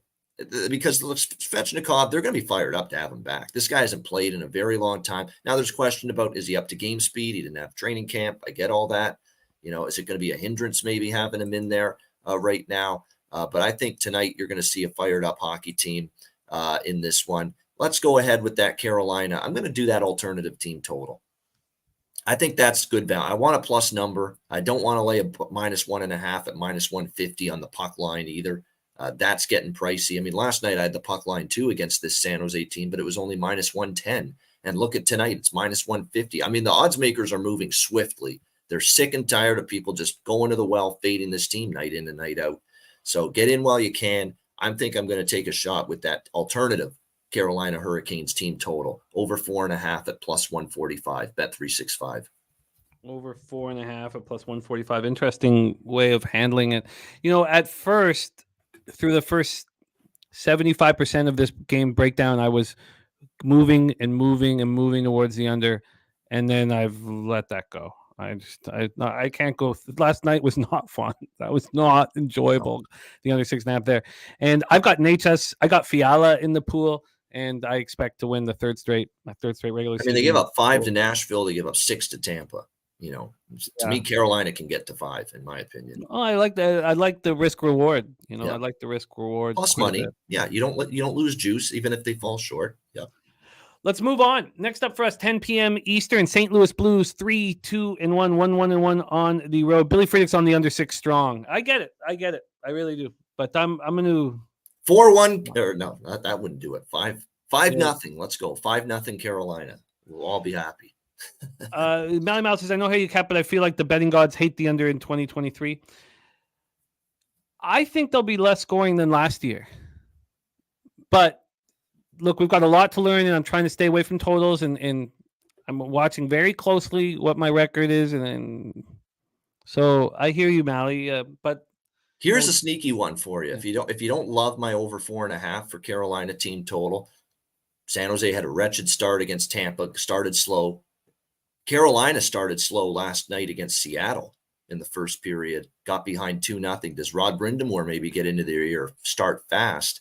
I'm tempted by that Carolina first period team total, over 1.5 plus 195. How about that for a price? Wow. It's 2 goals from Carolina in the first period. Wow. I'm tempted by that. Wow. And DG says unders have done okay. I've done okay with them. Look, if you look at the unders across the board, we're crushing NFL unders, destroying them. So, it is what it is. But I hear you, Mally, and we're going to talk nonstop about all of these things, and they're very important issues. But let's move on to Blues. Canucks here, Rogers Arena, Vancouver, BC. Jordan Binnington versus Thatcher Demko. Binnington has looked excellent this year. He's a goaltender that I cheer for and I want success for. And I watching Jordan Binnington and Carter Hart fall apart in different seasons, I did not like that. I don't, it's young goaltenders who felt success and then fall apart. You want to see them find it again. And Binnington has, through 4 games, 1.69 goals against average, 945 save percentage. Thatcher Demko, 2.20, 2.42 goals against average, 924 save percentage. He's a goaltender I really believe in. St. Louis power play at 5.3%. It just can't possibly stay that way. I don't like building a team around Thomas and Kyrou. I think it's a huge mistake. But the power play will be fine with Krug, and it'll be fine. It'll figure itself out. 75% penalty killing. Vancouver's power play, I said in the breakdown with Terry on his channel, the Canucks breakdown, that this will be a top 5 power play in the NHL. This could be a top 3 power play in the NHL. They've shown out so far 35.3%. Kuzmenko is a sniper's sniper. And the thing that's been missing from this Canucks team has always been that grit and the toughness and the hustle. And Giuseppe is giving that to the Canucks in spades, and it's just been so missing from this team. And he's become one of my favorite players. I mean, I love him. I love his hustle. I love his motor. Blues are on the second half of a back-to-back after winning in Calgary 3-0 last night. The Canucks come home after a 5-game road trip. Saw them go 3-2. They were last season 3-2 win at Nashville. Rick Tockett's getting rave reviews about the accountability that he's been creating here with this knucklehead squad. This total opened up at 6.5. It dropped to 6. That's very, very interesting. And then because the Canucks aren't going to be an under team this year. The Canucks opened up at minus 191. They're now minus 188. My whole plan was to back the Canucks here. And there we go. Mikey Emp, pimp slap play of the day is St. Louis first period over 1.5. Going to copy and paste that. Cappers are looking for the line on this one. And then TJ says I've Blues 4 spots above Vancouver. They're heading all, excuse me, X goal numbers and have the better goaltender plus 170. I do not think Binnington is a better goaltender than Thatcher Demko under any stretch of the imagination whatsoever. I don't care how hot Binnington's start is. If you've seen Thatcher Demko when he's on, there's nobody better. Did you see them knock out the Blues when they were the Stanley Cup champs? Thatcher Demko was the best goaltender performance in the 53-year history of the Vancouver Canucks franchise. I do not think Binnington's a better goaltender, but these are fun things to talk about, and I love hearing your takes, TJ. TJ says Vancouver's the luckiest team in the NHL so far, 8.63 goal differential above expected. Fool's gold fading for the next few games. So here we go. And Mike and Pimp Slap play of the day is in. Take it away for us here, Bobano, Blues Canucks. Yeah, this is this is a tough spot. Tough spot for Vancouver coming off the road trip. I don't love the price, minus 190. But and look, I had St. Louis last night, but that was them playing a Calgary team that's definitely awful right now, terrible, as Nikita Zadorov so eloquently stated after the game last night. So I don't want to give the Blues too much credit for that. That was a listless, and I mean listless performance by Calgary. I can't believe how bad that was. It barely generated anything. They made Joel Hofer look like Marty Brodeur last night. I mean, it was just absolutely awful. So I don't want to give the Blues too much credit for that. Being said, the Blues have played a little better the last few games than I thought. I didn't expect much, from St. Louis this year. But, so far so good. Robert Thomas has stepped up. He's played well. You look at Buchnevich is now back for the Blues, and he's made an impact offensively since he's come back. So this has been a better team than I thought. But I still think Vancouver is a team I bet on all the way for me. I was riding them in that road trip, especially the last couple. I took them against Florida. I took them against Nashville. They got the job done for me in both of those games. I love that they're responding to Rick Tocchet. Are they a great defensive team yet? No, but they're getting better slowly but surely. They're still giving up a lot of shots in some games, but they're getting better defensively, and their goaltending from Demko and even Casey DeSmith when he's been in there.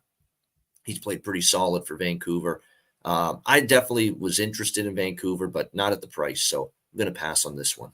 I think Tyler Myers is the worst defenseman in the entire NHL, in the whole league. I think he's the worst defenseman in the NHL and will never be a great defensive team if he has to play 15 minutes or 16 minutes until he is not, because he's never going to wear any other team's jersey. He's going to retire. I like the additions, though. I like Phil Ronick when he's healthy. I like Ian Cole's a nice addition. Carson Soucy is a nice addition. Soucy's been great. Yeah, Soucy's been great. There we go. I forgot about those. I forgot about Maggie Thatcher Demko there. So let's roll on. Let's roll on here. Pimp Slot play today. St. Louis first period over 1.5, and this is a stay off. Do you have any uncomfort as well? Because we talk about the ideas behind our bets with the Canucks coming back first game from the road trip. A little bit. A little bit here, just because, especially when they ended it on a high, winning the last two games of that roadie against the Panthers and the Predators. Not to mention the Blues have really done a number on Vancouver. They won 5 of the last 6 meetings between them. Even after Tocchet got there, St. Louis beat them last year 6-5. So, I am concerned about that. The fact that, you look at that St. Louis has done pretty well. Now, those were some really good some of them were good St. Louis teams, better St. Louis teams. I do think Vancouver's better. But I just feel coming off a road trip in a spot like this, now minus 180. I mean, this is what we're going to find out about the Canucks. I like the Canucks in these pick 'em price ranges, short favorites, underdogs. Let's see if they can handle prosperity now and be able to win games like this as bigger favorites. Because I look at their schedule so far, Jimmy, I see them favored one previous time this year, and that was in Philadelphia against the Flyers, and we saw what happened there. They lost. So can they get it done when they're expected to win, and especially off a long road trip? We'll see. That's a good picture, by the way. Yeah. Oh, Maggie Thatcher Demko. How we Maggie love you. Thatcher Demko, yeah. All right, let's roll on. Let's roll on. There's Tori Coker in the house. What up, Tori? My guy Ramon Scott ready to get to work. So, final game here on the board, 10 p.m. Eastern. And I stand by my thought that right now in the NHL, the Los Angeles Kings to win the Western Conference is my favorite future bet. I love what I see from the squad. I think they'll get better as the season goes on. Kings 3-2-1, 2-0-0 at home at the Arizona Coyotes, 3-3-0, 1-0-0 at home. We're at Mullet Arena in Tempe. Cam Talbot versus Karel Vejmelka. Now, the goaltending is a problem. It's a problem. So, I don't know why the management from the Kings, they had all defensemen last year, 5 defensemen with one hand. They didn't change that. They didn't do anything. All year, I'm like, well, and then now you have this really strong hockey team with all this size mixed with skill and youth and veteran leadership, and then you look in goal and it's Talbot and Copley. So you're not going to get a perfect spot on a 8.5 or 9-1 to win the West or win a conference, but they're not perfect. Like Kings power play 18.5%, penalty killing 87%. I truly believe that the penalty killing is so important, and it gives you a sign of what kind of hockey team you have. Do you have a hockey team that you can count on? And that is like an example of whether you can count on them or not. Is their penalty killing? I think it's so important. Arizona 28.6% power play, 70% penalty killing. Satsi says Kings 7-1 last 8 meetings in Arizona. I came close, not quite as close as the Canucks, but I came close to wanting the Kings here. I thought that the price was probably right, but I don't want to fade Philadelphia at home. Why am I not backing them every night? I don't want to fade Phoenix at all, home or road. So, and I'm not backing them either. Kings opened up minus 128. They're now minus 132. From a total side of things here, we are dealing with a 6. It is, that's, we're dealing with a 6.5, minus 108 to the under. It opened minus 112 to the under. So we've had, just a very small move towards the over. These two teams just met in Los Angeles on Tuesday. 6-3 Kings win at home over the Coyotes. It was the Kings' 3rd win in 4 games. They've scored at least 5 goals in 4 of their first 6. Get used to it. Zucker is out for the Coyotes. That's a pretty big loss for them. Logan Cooley looks phenomenal, man. I mean, so he has, in 6 games this year, he has 5 assists on the power play. And Arizona's power play is at 28.6%. You put Cooley and Dumba out there, and I don't know if I want to fade teams in Mullet. Fade Arizona at Mullet, or believe in the road team in Mullet. So I have not moved on the Kings, and I love them. Take it away for us, Bobano. Final game on the board before we get into MLB. Yeah, I love the Kings too, but this is an Arizona spot, in my opinion. And I'm high on Arizona this year, and they're already 1-0 at Mullet. Now, it was Anaheim, and it was a close game, 2-1, but this is something that we've got to, in my opinion, pay mind to until things change. They have been outstanding in this building. They have been absolutely phenomenal against opponents coming into Mullet Arena, this Arizona team. Their home record last year was phenomenal. It was above 500 for a team that was way below 500. And they started out this year 1-0. They had a bad game against LA in LA the other night. Andre Tourigny was first time this year. He voiced some displeasure about his team's performance and effort and work ethic and defensive, attention and all that. Took too many penalties, he said as well. I expect a good effort from Arizona here. And this reminds me of last year. LA won against Arizona in December. It was 5-3 in LA. They played, I think, a week or so later in Arizona, and Arizona beat LA here at Mullet last year in the rematch. I think we see more of the same here tonight in this game. I'm willing to take the Coyotes here as a home underdog at this price in this game. Not to mention, great point in the chat. LA's got LA's got Vegas coming up tomorrow night. That's the bigger game. They already just beat this Arizona team. I don't trust their goaltending enough. Now on the road and I know they're 2-0 on the road, but in this spot against this team who's been good at home, I still have some questions about how good Talbot and Copley, that duo, can be in net for the LA Kings moving forward. Karel Vejmelka's in net for Arizona. It was Ingram the other night, and he was not good. And I prefer Vejmelka. He's the better of the two goalies, in my opinion, for the Arizona Coyotes. So I like the way this sets up here for Arizona. They've been a good team in this building. Let's rock with them tonight. Arizona here, plus 118 on Pinnacle. Plus 118 on Pinnacle. That is our NHL breakdown here on Betting with the Bag with our guy Bobano. We have Bobano on Dylan Cousins point at minus 120. He's on the over 6 in Minnesota Wild, Washington Capitals. I'm on the Minnesota Wild first period. Bobano's on the Canes over team total over 4.5 at plus 145. Mike M's Pimp Slap play of the day, St. Louis first period over 1, or St. Louis Canucks first period over 1.5. Bobano's on the Coyotes plus 118. And this is a spot where I'm okay. Last night was I don't want to have a ton of quantity of action right now. And look, I could have, if this is all for fun, you could bet on the Canucks, my team, for fun. We could take the Kings because I believe in them so much for fun, but this isn't for fun. Fun isn't laying minus 190. I'm sorry, not for me anyway. But this is a business. Yeah. So all right.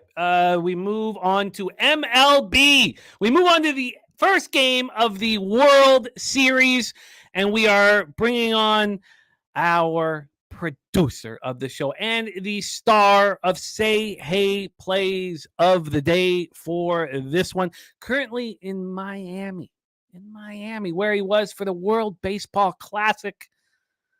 Let's bring him on right now. Please welcome Mr. Jose Bouquett to the show. Jose, how are you, my friend? Jimmy, I'm doing great. Good time. I don't think I've ever heard you say that in my life. God. That's if I'm going to be honest, that's a lie. It's whatever. But we're doing fine. We're rocking and rolling. I dropped off my sister and her hubby at the airport this morning, so I'm officially alone in Miami, trying to figure out what the fuck am I going to do for the next week. So it'll be an interesting week to see what happens here. Billy Friedrich says you're looking spry, wearing a new shirt today. That's a win. Saturated said he doesn't seem angry. I don't want to talk about football. That will spiral me. And then the next sport, yeah. But we'll talk about baseball. It's going to be a great time. Miami does have good memories for me from the Baseball World Classic. Your team stepped up there, right?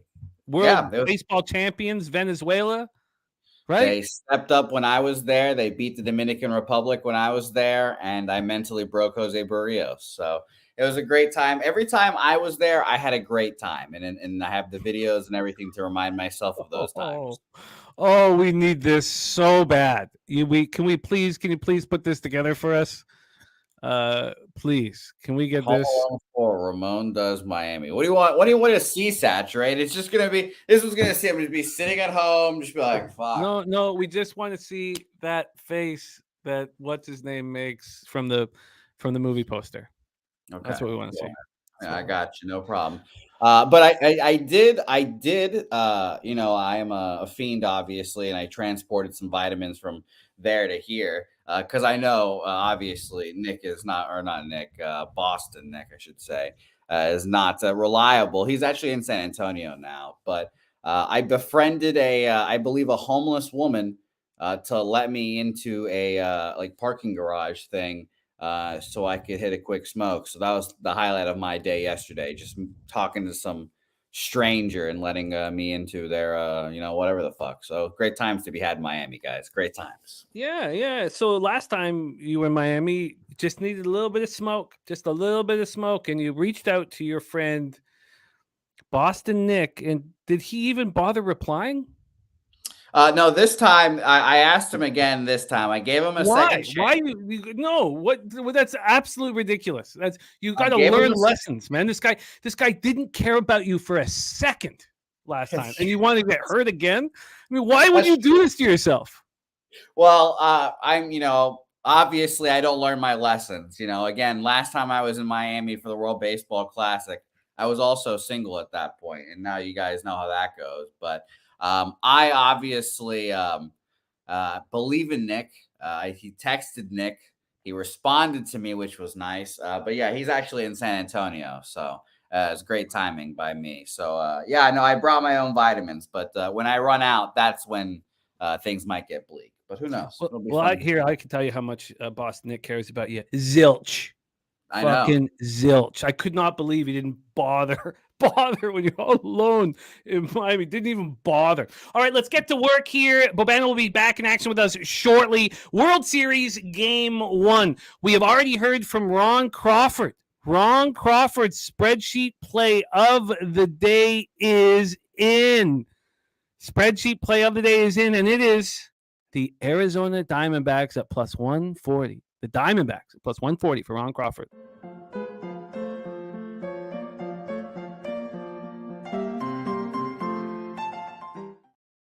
All right, let's get to work here. Arizona Diamondbacks 84-78, 41-40 on the road. The Texas Rangers 90-72, 50-31 at home. We're at Globe Life Field in Arlington, Texas. So, first off, let's look at the weather.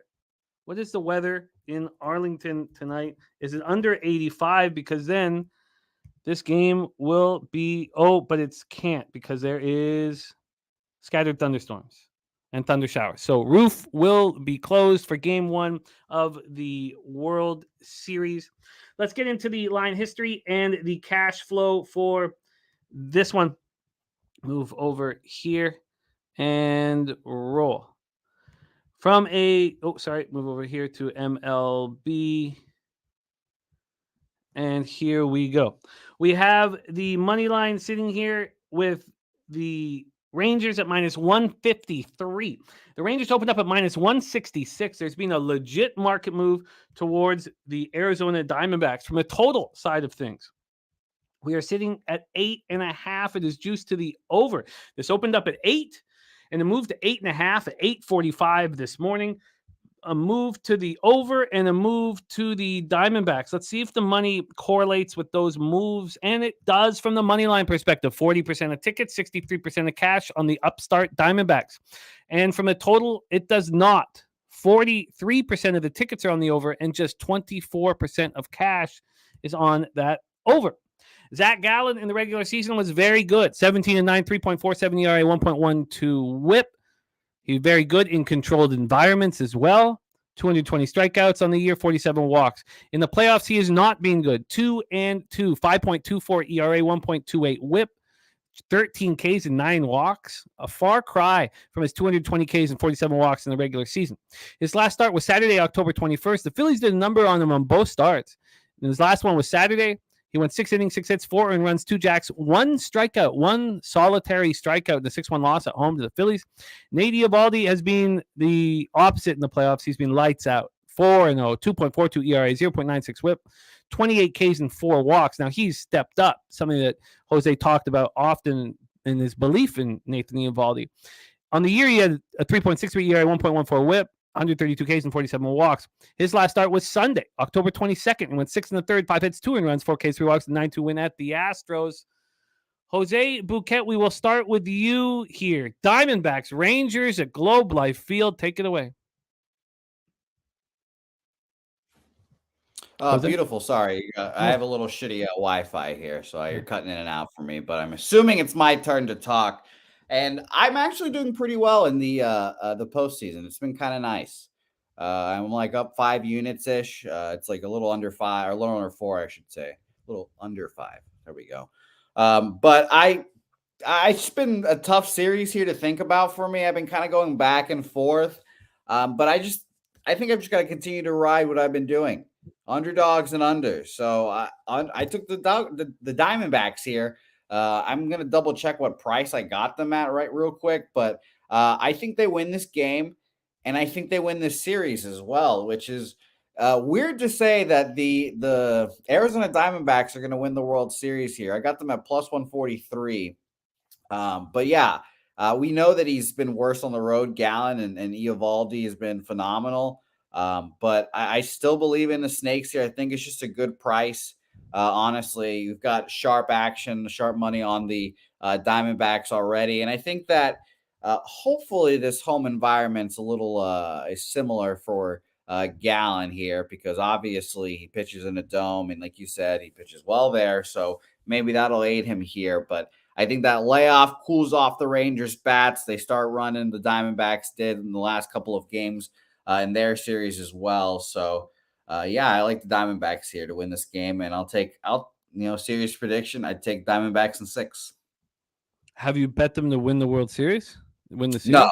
No. Their series price is about the same as this one, I believe. I just saw it the other day, but I think it's just easier to bet them game to game especially if we're gonna get like plus 140s, So I'll take them here, and hopefully we'll cash this and rock and roll. Plus 157 is the series price. Rocco Rogers moving on the Rangers.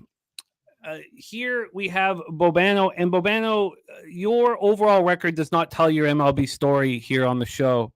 You ended up 112 and 120, 48.3%, down 18.24 units, ROI minus 7.86%, average line minus 101. And your sides and totals were very profitable. And I wanted to do that, just take off all the pitching props, and I'll do that next week. It's funny because all I got is props on this game. So that's going to be put to the test. But your sides and totals were bang on this year. Yeah. And I'm going to show that next time you're on, just how strong you were on sides and totals, because they were really good. And not only that, just to take things to one more step with what Bobano has done on the show here, he's been on fire the last few weeks, just absolutely on fire here on the show. So to give you guys just a quick idea of what he has done for us here, let me just pull this up very quickly. And so, I mean, it's unbelievable, absolutely unbelievable. You are 1, 2, 3, 4, 5, 6, 7, 8. You are 15 and 5 over your last 20 bets. 15 and 5, and in that 15 and 5, you have 1, 2, 3, 4, 5. 5 of those 15 bets were plus money spots. You crushed the end of the season. So take it away here, Bobano, my friend. World Series Game 1, floor is yours. Yeah, baseball was a great season for me outside of the player props. Which actually there was a time in this early part of the year they did well, but they tailed off after, and I kind of eliminated them a lot more in the last couple months of the season. So yeah, it was a strong finish. It was good MLB, profitable MLB season overall. So I'm very happy about that. But for this game, I find the side and totals tough. I don't want to go against Nate Eovaldi right now. I won't. He's a postseason pitcher. He's been great in the postseason. Zach Gallen his ERA goes to 4.42 on the road in the preseason, in the postseason. Zach Gallen. I like Gallen in Arizona. I don't like him as much against Texas. I don't like him as much against this power-laden lineup, this deep lineup, 1 through 9. So if I were to look at a side, I'd look at Texas, but probably do a -1. That's just a lean. Total, I have not really a strong opinion. I think in this series, I kind of want overs, but not tonight, not when there's been a couple of days off, and not with Eovaldi on the mound, who's pitched really well. What I do have in this game are a couple of props involving Nate Eovaldi, because these are actually props that I've been betting on him really since the first start of the preseason. The first start he had in the playoffs, I laid off it because I wasn't sure what we were going to get. But he looked great, and I'm like, is this the Nate Eovaldi that we're going to see another great postseason run from him? And sure enough, he's been excellent. So I like here Nate Eovaldi over 5.5 strikeouts at plus 120 at Proline Plus. I think he's hit that in the majority of his postseason starts. This is the first look for Arizona against Eovaldi, and he's been even better when the team is not used to him, and getting their first real crack at him. So over 5.5 strikeouts for Nate Eovaldi. It's a very reasonable price. And I also like him over 15.5 recorded outs. So that's over 15.5 outs for Nate Eovaldi, minus 118 at Bet Victor. So those two props for me on Eovaldi in this game. Eovaldi over 5.5 Ks at plus 120, over 15.5 outs at minus 118. Jose's on the Diamondbacks plus 143. Ron Crawford spreadsheet play today's on Arizona plus 140. Dabby Cab is on the Rangers first 5 minus a half. And I don't find anything appealing here for me. And game one is tricky, especially when there's been a couple-day layoff. I agree. That's why I like these props, though, because Eovaldi has been, it's been great. I mean, the 15.5 really surprises me that his outs prop is that much. He pitched how many outs did he get in the last start against Houston? 19 outs. He had 18 outs in the first start against. Yeah, I mean, he's consistently gone over 15.5 outs. Getting out of that loaded bases jam was unbelievable. He was awesome. Yeah, that's why he's my favorite Red Sox pitcher. Let's close on that, Jose. Why are you on the Diamondbacks then if you love the Eovaldi train? Is it? Yeah, he's a beast. I think he's right up there with Madison Bumgarner as the best postseason pitcher of our generations here, this generation. Here's the thing. I think TJ put it great here. The story of the series is can the D-bags keep it close and then expose the Rangers bullpen? And I think that's exactly what happens here tonight. I think it'll be a close game. And I actually just bet the first 5 under 4.5, or Goo dropped that in there as well. So I took the first 5 under 4.5 minus 110.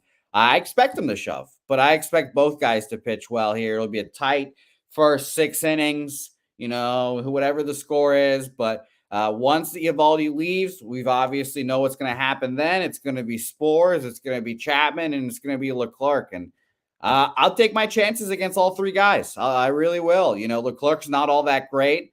Shout out to the Astros for some excellent gamesmanship and icing his ass the other day and got it to him. I don't believe he's like an elite pitcher. Chapman's a home run waiting to happen every time. And Spores is, fine, I guess. But yeah, I just think this is going to be a late Diamondback win. Coin saying Bochy over Lovello. I mean, I don't know. I'm trying to wrap my head around Eovaldi's prop with the outs still. 6.2, 7, 6, 6.1 in his 4 postseason starts. We need 5.1 innings of work out of this guy tonight to cash that recorded outs prop at 15.5. I'm baffled by that number. It should be like 17, 18. Well, you guys have a ton of action from all of our whole group here. TJ says if you like Arizona plus 140, you should be betting Gallon to record the win at plus 275. Wine Time Sports is on the under 8.5. We heard from Doc. Big Ragu expects Eovaldi to shove, and Bobano's put his money on Eovaldi to shove over 5.5 Ks and over 15.5 outs. And we are going to move on because we have a really, I know this is such a fun part of the show. We have the World Series. We're going to talk Friday night NCAA football, and then we have best bets from Bobano on Saturday. And I believe one of his best bets is going to be on the opposite of a move I made yesterday, which is part of the fun. It makes me nervous, and it's part of the fun. And then we have LJ for this giant NBA card. So we got a lot of fun coming up here on Betting with the Bag. Thank you for rocking with us, Jose, my friend. Bobano, we move forward. We move forward to this Friday, October 27th, Florida Atlantic Owls at Charlotte 49ers spot. And very interesting. So this is, Bobano was my best bet. Well, I gave 2 best bets out on Wednesday, and this was one of them. There was some there was some concerns. I knew we were going to cap it on Friday, and a couple weeks ago, I left alone a Friday best bet, and then when it got to Friday, the line had completely moved, and it just, so I was like, let's get it in. And I've been betting Charlotte for 2 weeks in a row, and you were with me when we lost against Navy, and here I cashed with them at East Carolina, And I'm not going to go through my whole breakdown again, but I'm a big Biff Poggi believer. I'm a huge Biff Poggi believer. I really like him. I like what he's doing. I would want to play for him. Let's talk about the line history here for our Friday night action before we get into Bobano's best bets. It's really fun for us here to have Bobano on Fridays, and that's why I really made a mistake not getting him to give us best bets, because he has the show on Monday. Then he gets 5 days to sit with all of that, all the thoughts, all the leans, all the angles. And it helps so much then to go back at it 5 days later and say, I like these the best. I love that. So we're going to start milking that from our guy, Bobano. And we've had very interesting market moves in this one. We are down to 3.5 for Charlotte. This opened up at 5.5. Look, I only got in at 4.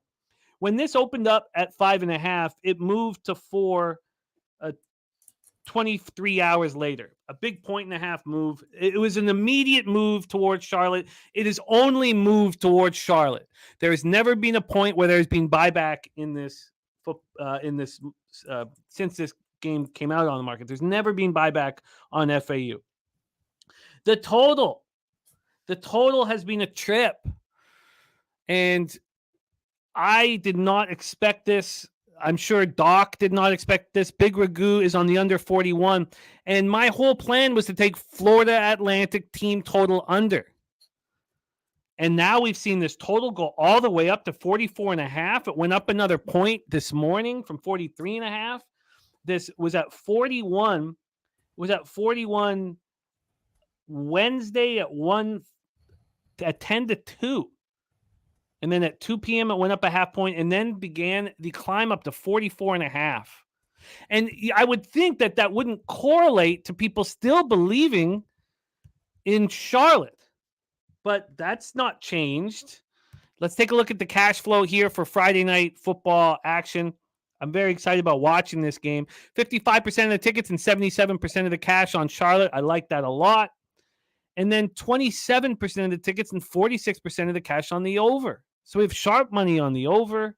Very, very, very strange. Coin saying at circa, it opened up 43.5 N5. So, we've had the U-shaped movement on this. And Wine Time has officially moved on the over 43.5 on this. Expects 50 piece here.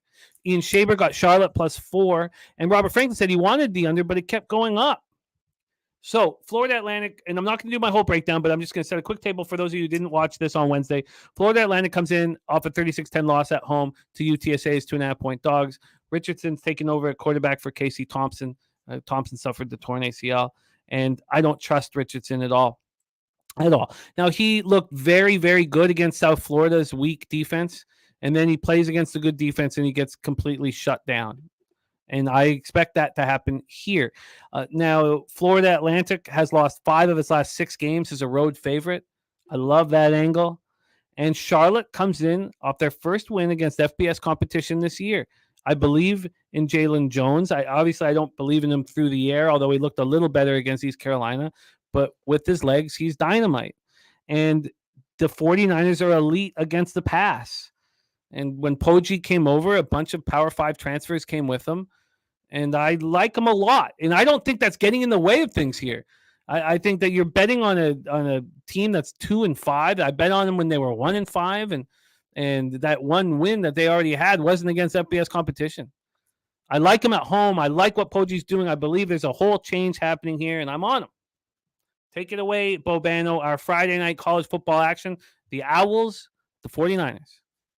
I am too, but I'm on them at a better number than this. It's down to 3.5 now in this game, and maybe I really, really soured on Florida Atlantic for that performance last week, and I actually bet them against Tulsa a couple of weeks ago, and I thought coming off, off their bye week with Richardson taking over, I thought they'd get going, and so I took them against Tulsa 1. I took them against USF 1.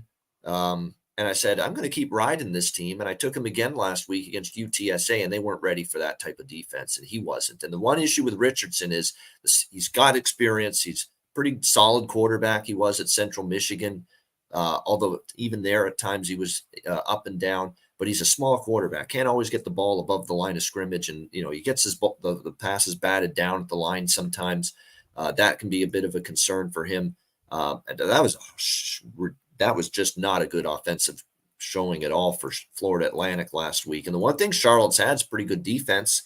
They held Florida to 22 points. Since that bad game they had against Georgia State, they've been a better defensive team. I mean, SMU, they gave up 34. A lot of those points were late in the game, though. Hung in there for a long period of time. Now, East Carolina and Navy don't have great offenses, but still, it's a good defensive effort from Charlotte. Jalen Jones is definitely a quarterback where we like his ability to run. He's got to get a little better as a passer. 61% completions isn't terrible, but you definitely don't like seeing 4 interceptions to just 2 touchdowns.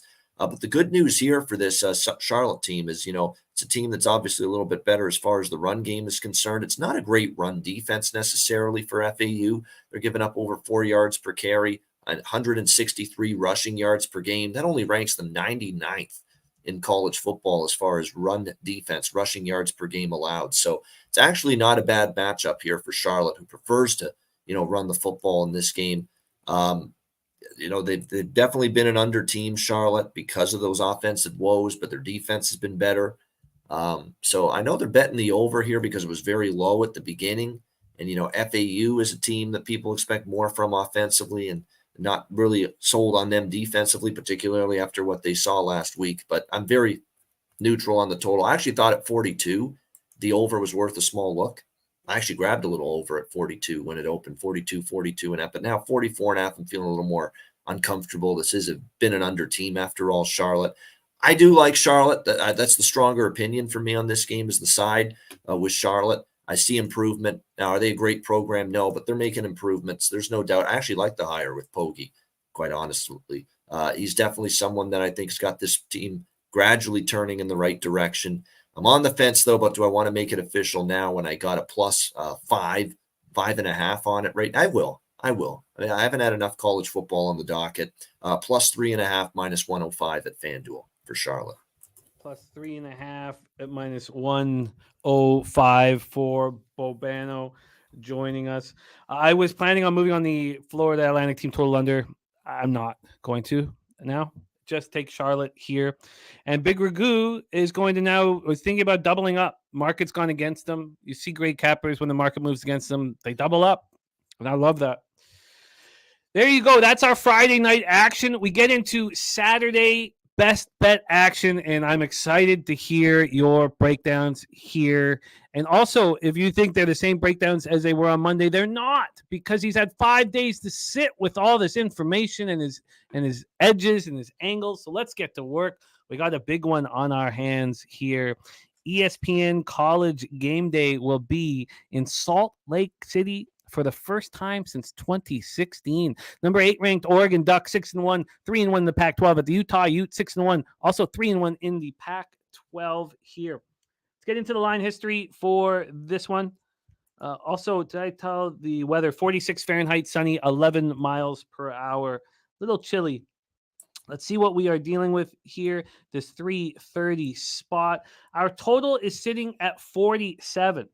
This opened up at 49. We've dropped 2 points on the total. Let's get into the spread here for this one. On a spread scenario, we have Utah at plus 6.5. Plus 6.5. They opened up at plus 5.5 at Pinnacle, and they got to 7. So Oregon became 7-point favorites on Wednesday night. Leading into Thursday morning. And then we had a half-point of buyback. So that's where we stand. Oregon's minus 6.5. Utah plus 6.5. Let's get into the cash flow. Our guy, Wine Time Sports, went to a Utah game in person.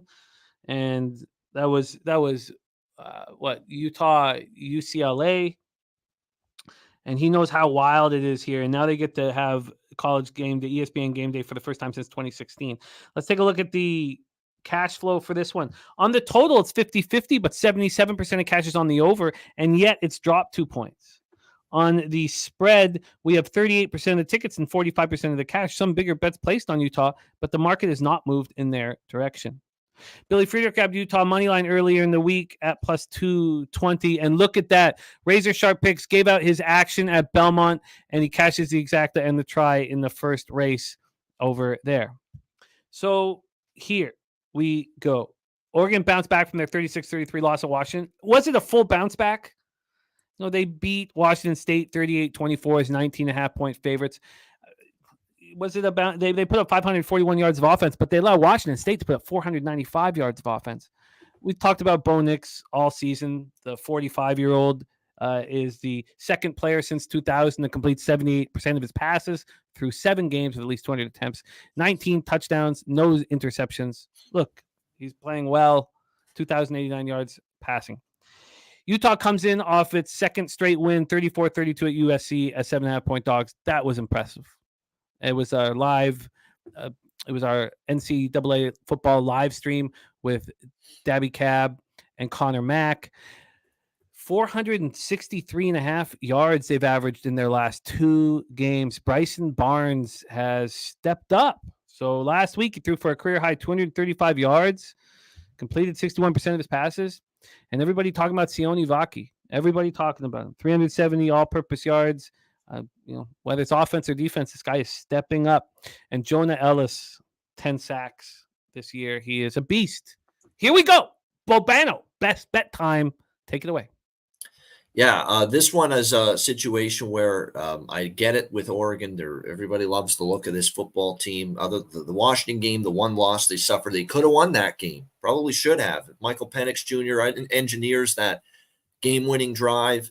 The field goal goes wide at the end. I mean, that was a game Oregon could have won. And obviously they bounced back. Technically last week they bounced back, but I don't think they were sharp. I don't think they were phenomenal in that game against Washington State in that 38-24 win. There were some things that left me a little bit disappointed about them. I mean, I thought their defense wasn't great. Remember that Cameron Ward and Washington State did nothing on offense for like 2 straight games against Arizona and then UCLA. And they were moving that ball very successfully for much of that game on the road at Oregon. That concerns me about Oregon, especially now laying 6.5 here on the road. Look, Utah's off the huge game against USC. They won on the last minute field goal, last play of the game, put that drive together. And I get it. There might be a little bit of a letdown spot, but Bryson Barnes is playing really well. He's getting better.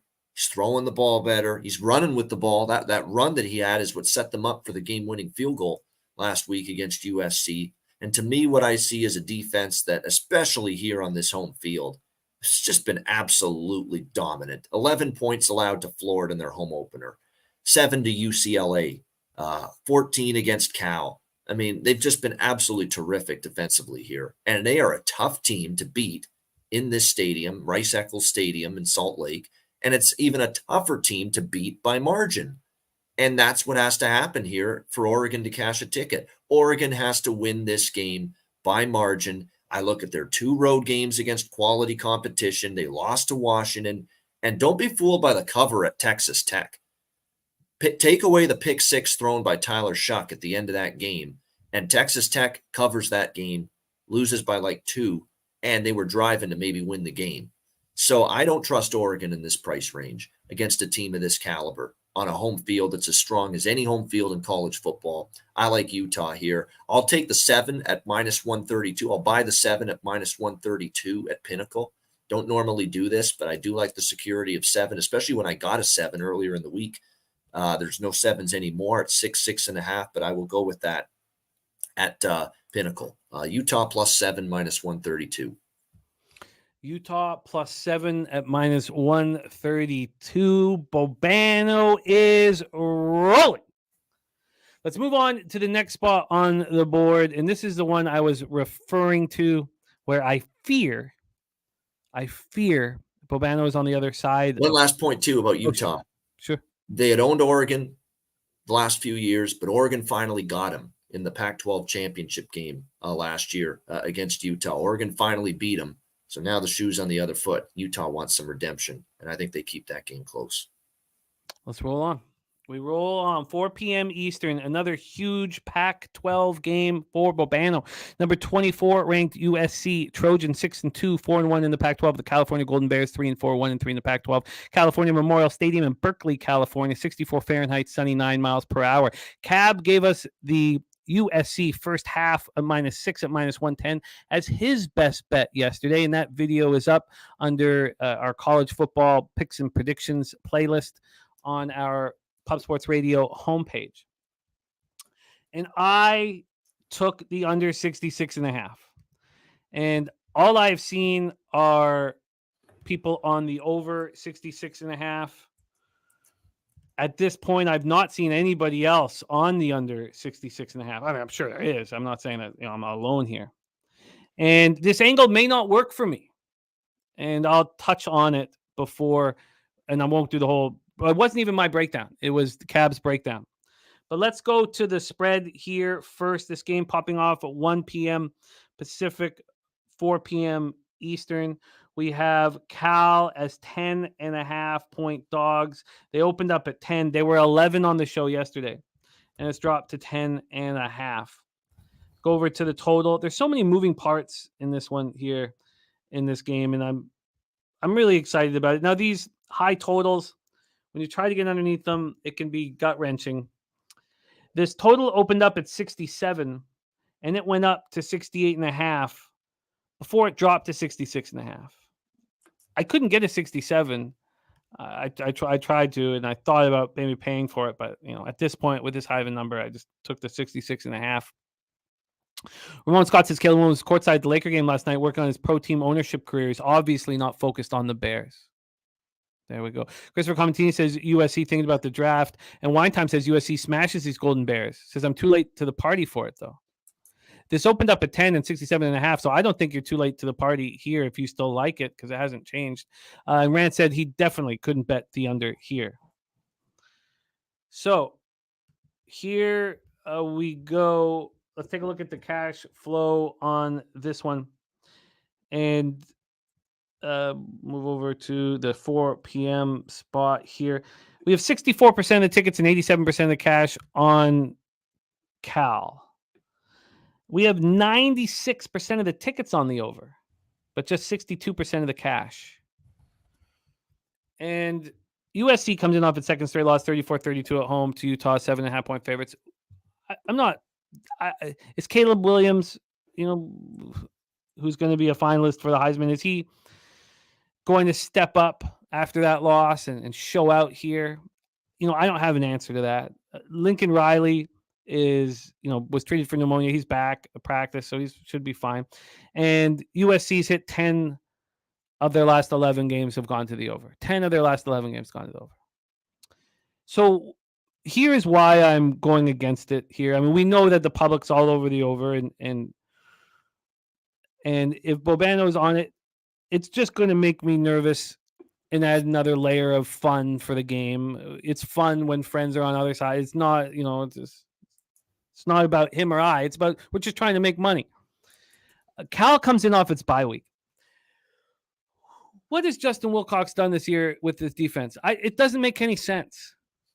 Is he just going to have a train wreck? I mean, when people thought he was a defensive coach, is this just going to be a train wreck all year? Or is this an opportunity after the bye week to show that has a defensive acumen, which we all thought he had? Look, again, I don't have the answer to that. Their defense has been getting worse and worse and worse. And they've allowed at least 439 total yards to every Pac-12 opponent they've played so far. And now they have their third quarterback of the year, Fernando Mendoza, redshirt freshman.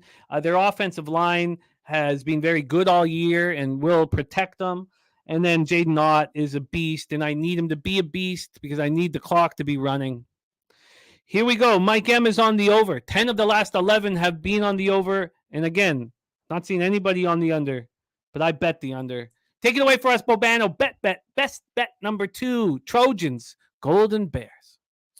Yeah, I'm going to surprise you because my official play on this game is not the total in this game, USC and Cal. Yeah. It's not. It's the side in this game. Cheer it up right there. I'd lean over, but I don't like it as much as I like the side. Good. Okay, take it away. Yeah. All right, I'll join you on that. Getting all excited.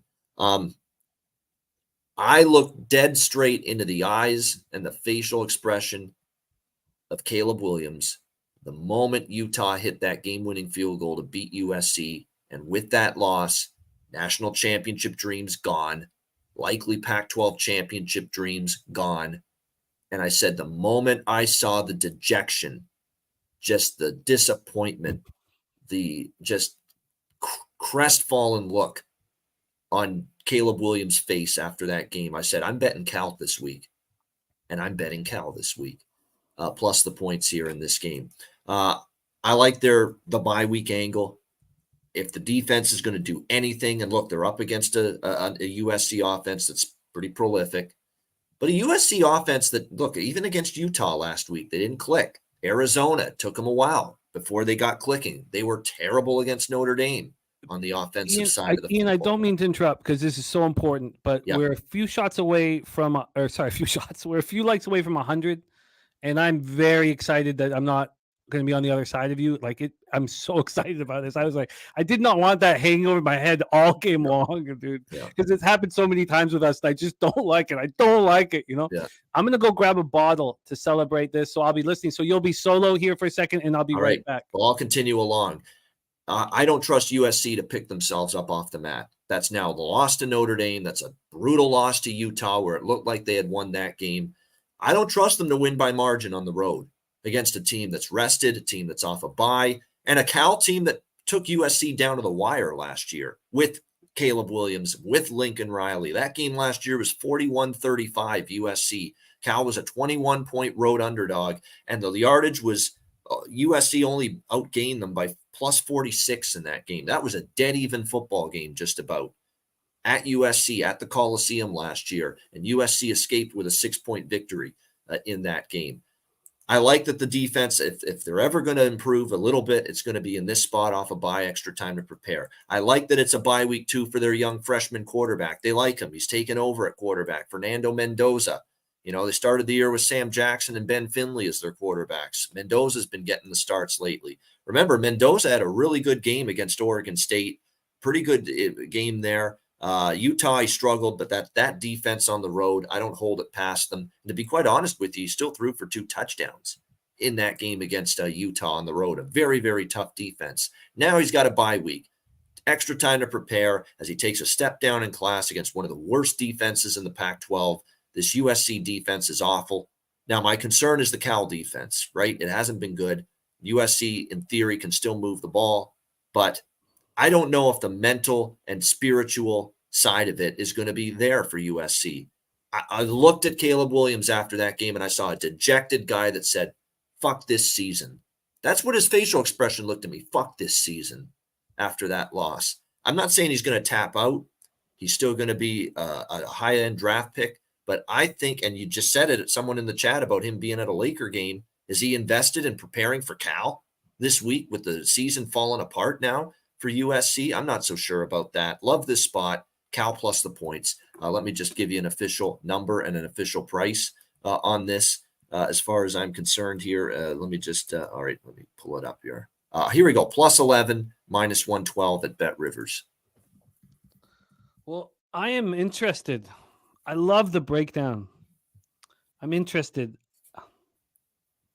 Very, very interested in joining you on that one. And Cal lost by 6 at SC last year to this team. 6 points.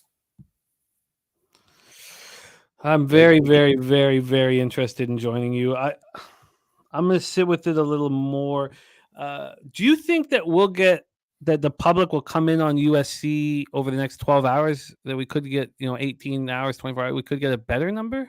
I'm not so sure because they came in with people loved USC against Notre Dame. They lost their ass. People came in with USC against Utah last week. They lost their ass. Even the public is going to say, you know what? I bet this team 2 weeks in a row, and the public has bet USC 2 weeks in a row. I've lost both times. Why should I do it again? Yeah. So I'm not so sure. Do you think Rand says if they cover easy over? Because my whole thought process around them covering is that Will Cox will put together something important because this is a very important game for him and his team. Do you think that Rance is right, that if Cal covers, it's a more likelihood that the game goes over? I'm not so sure. I think Cal can play a good defensive game. better defensive game, and maybe USC. I've seen this before, and I'm not saying this is going to happen for USC, but these prolific offensive teams, when they're coming off a couple of games like USC just had, and they lost them both, like a Notre Dame and a Utah back to back, a lot of times that offense is still, we worry about it because they're so good, and they can be so good. They can score on every possession in offense like USC. But when you have 2 losses like that in a row in high profile games, when you're flat after losses like that, it shows up on offense. It shows up in false start penalties. It shows up in holding penalties, especially when you're on the road. It shows up in drop passes. That's lack of focus. That's lack of execution. That's players not dialed in. And I worry about all of those little things that go into offensively executing at a high level for USC here. Focus. Do they take too many false start penalties, holding penalties? And they had a bunch of those last week, I should point out as well. Drop passes. That's the shit I see with teams in a hangover spot like USC might be. So I think there is potential for the under, and even if Cal wins this game and covers. That was a really fun. I don't know about win, but covers. That was a really fun breakdown, man. Yep. What a fun game. I'm so happy that you included it. Both of those 2 breakdowns. We still have one final best bet breakdown, but my dad's such a big Pac-12 guy. And so to have those 2 games on best bets made me so excited here for you. We've hit 100 shots. So I pulled out the 8-year aged Bacardi Reserve Rare Gold Rum. It's not that good. I don't want to build it up like it's that good. It's not that good, but it's. I'm trying to get away from the Kraken, dude. Kraken's killing me. So here, thank you guys for your support. Thank you for getting to 100 likes for us here. I enjoy this so much, and I know Bobano does too. We don't take it for granted.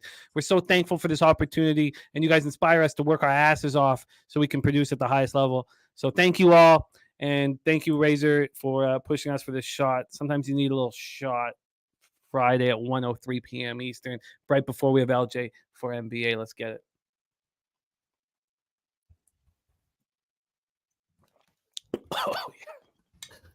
Oh yeah. All right, let's move into the final spot here on Bobano's NCAA card before we bring on LJ, and Bobano gets hard at work because this man works nonstop for us, and he's got another huge Hitting the Book show just a few days away. When you cap 35 games on video and they're all cut up, you have to do your diligence. Cincinnati Bearcats 2-5, 0-4 in the Big 12. The Oklahoma State Cowboys 5-2, 3-1 in the Big 12. We're at Boone Pickens Stadium in Stillwater, Oklahoma, and we have showers, 47 Fahrenheit showers, 9 miles per hour. Let's get into the line history here for this one. This is a nice little 8 p.m. Eastern action for us tomorrow.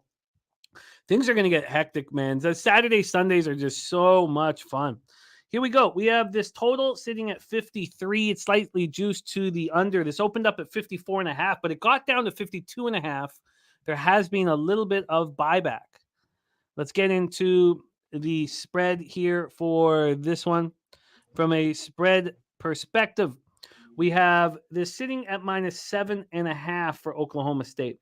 This opened up at 7.5. It dropped to 7, and it came back to 7.5 early, around midnight. Came back to 7.5 around midnight.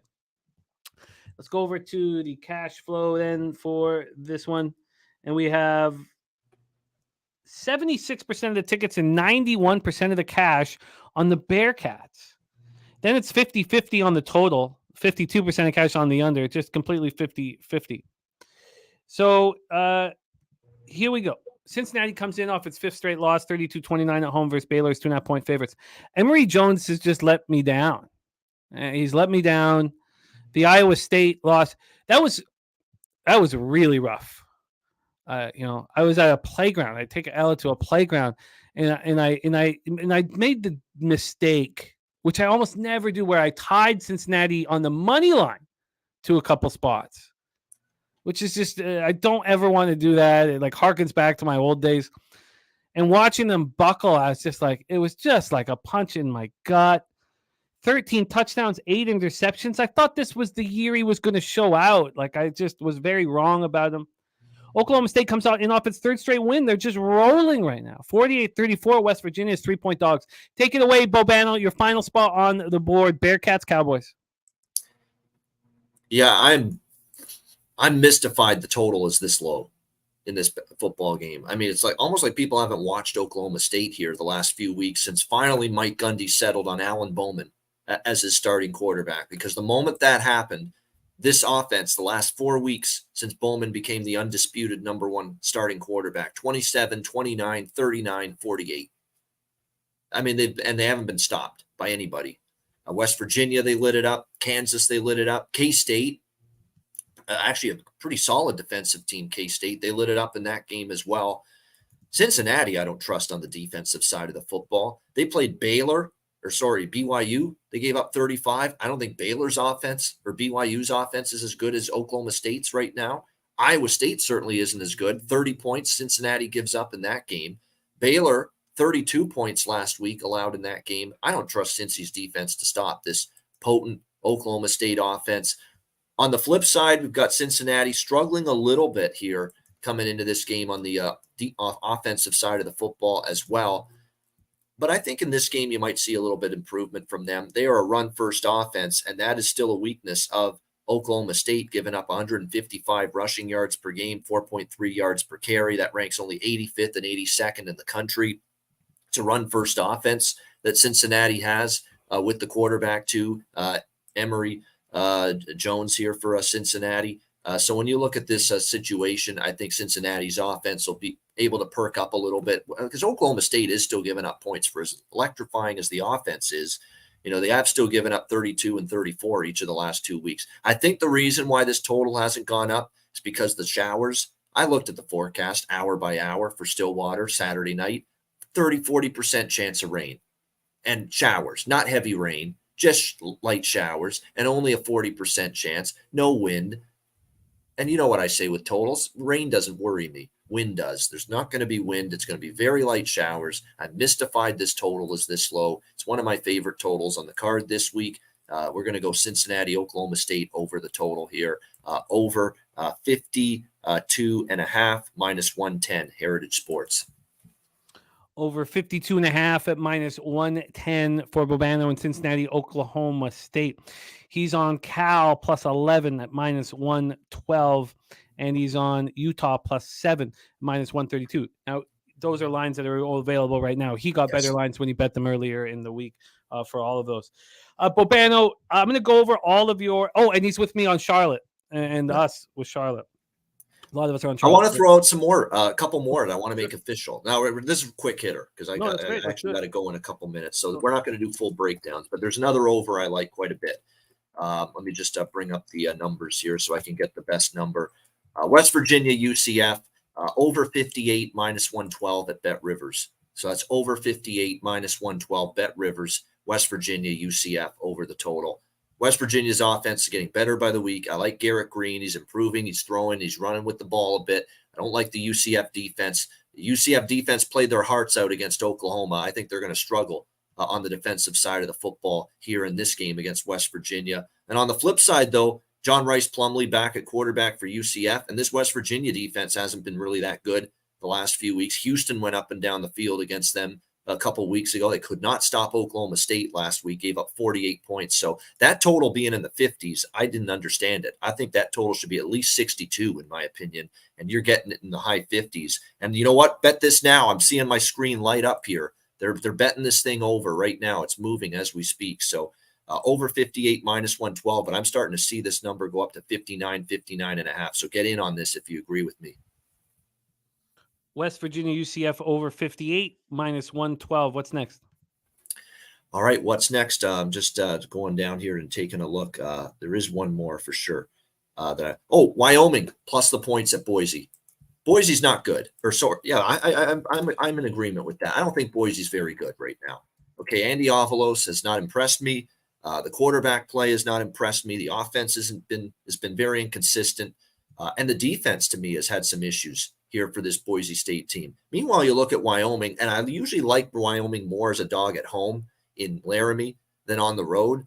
But still, you look at these performances they've had on the road this year. They covered against Texas early in the year. Remember, that was a spot where, we were saying Texas was really playing well. Wyoming covered the number in that game as road underdogs.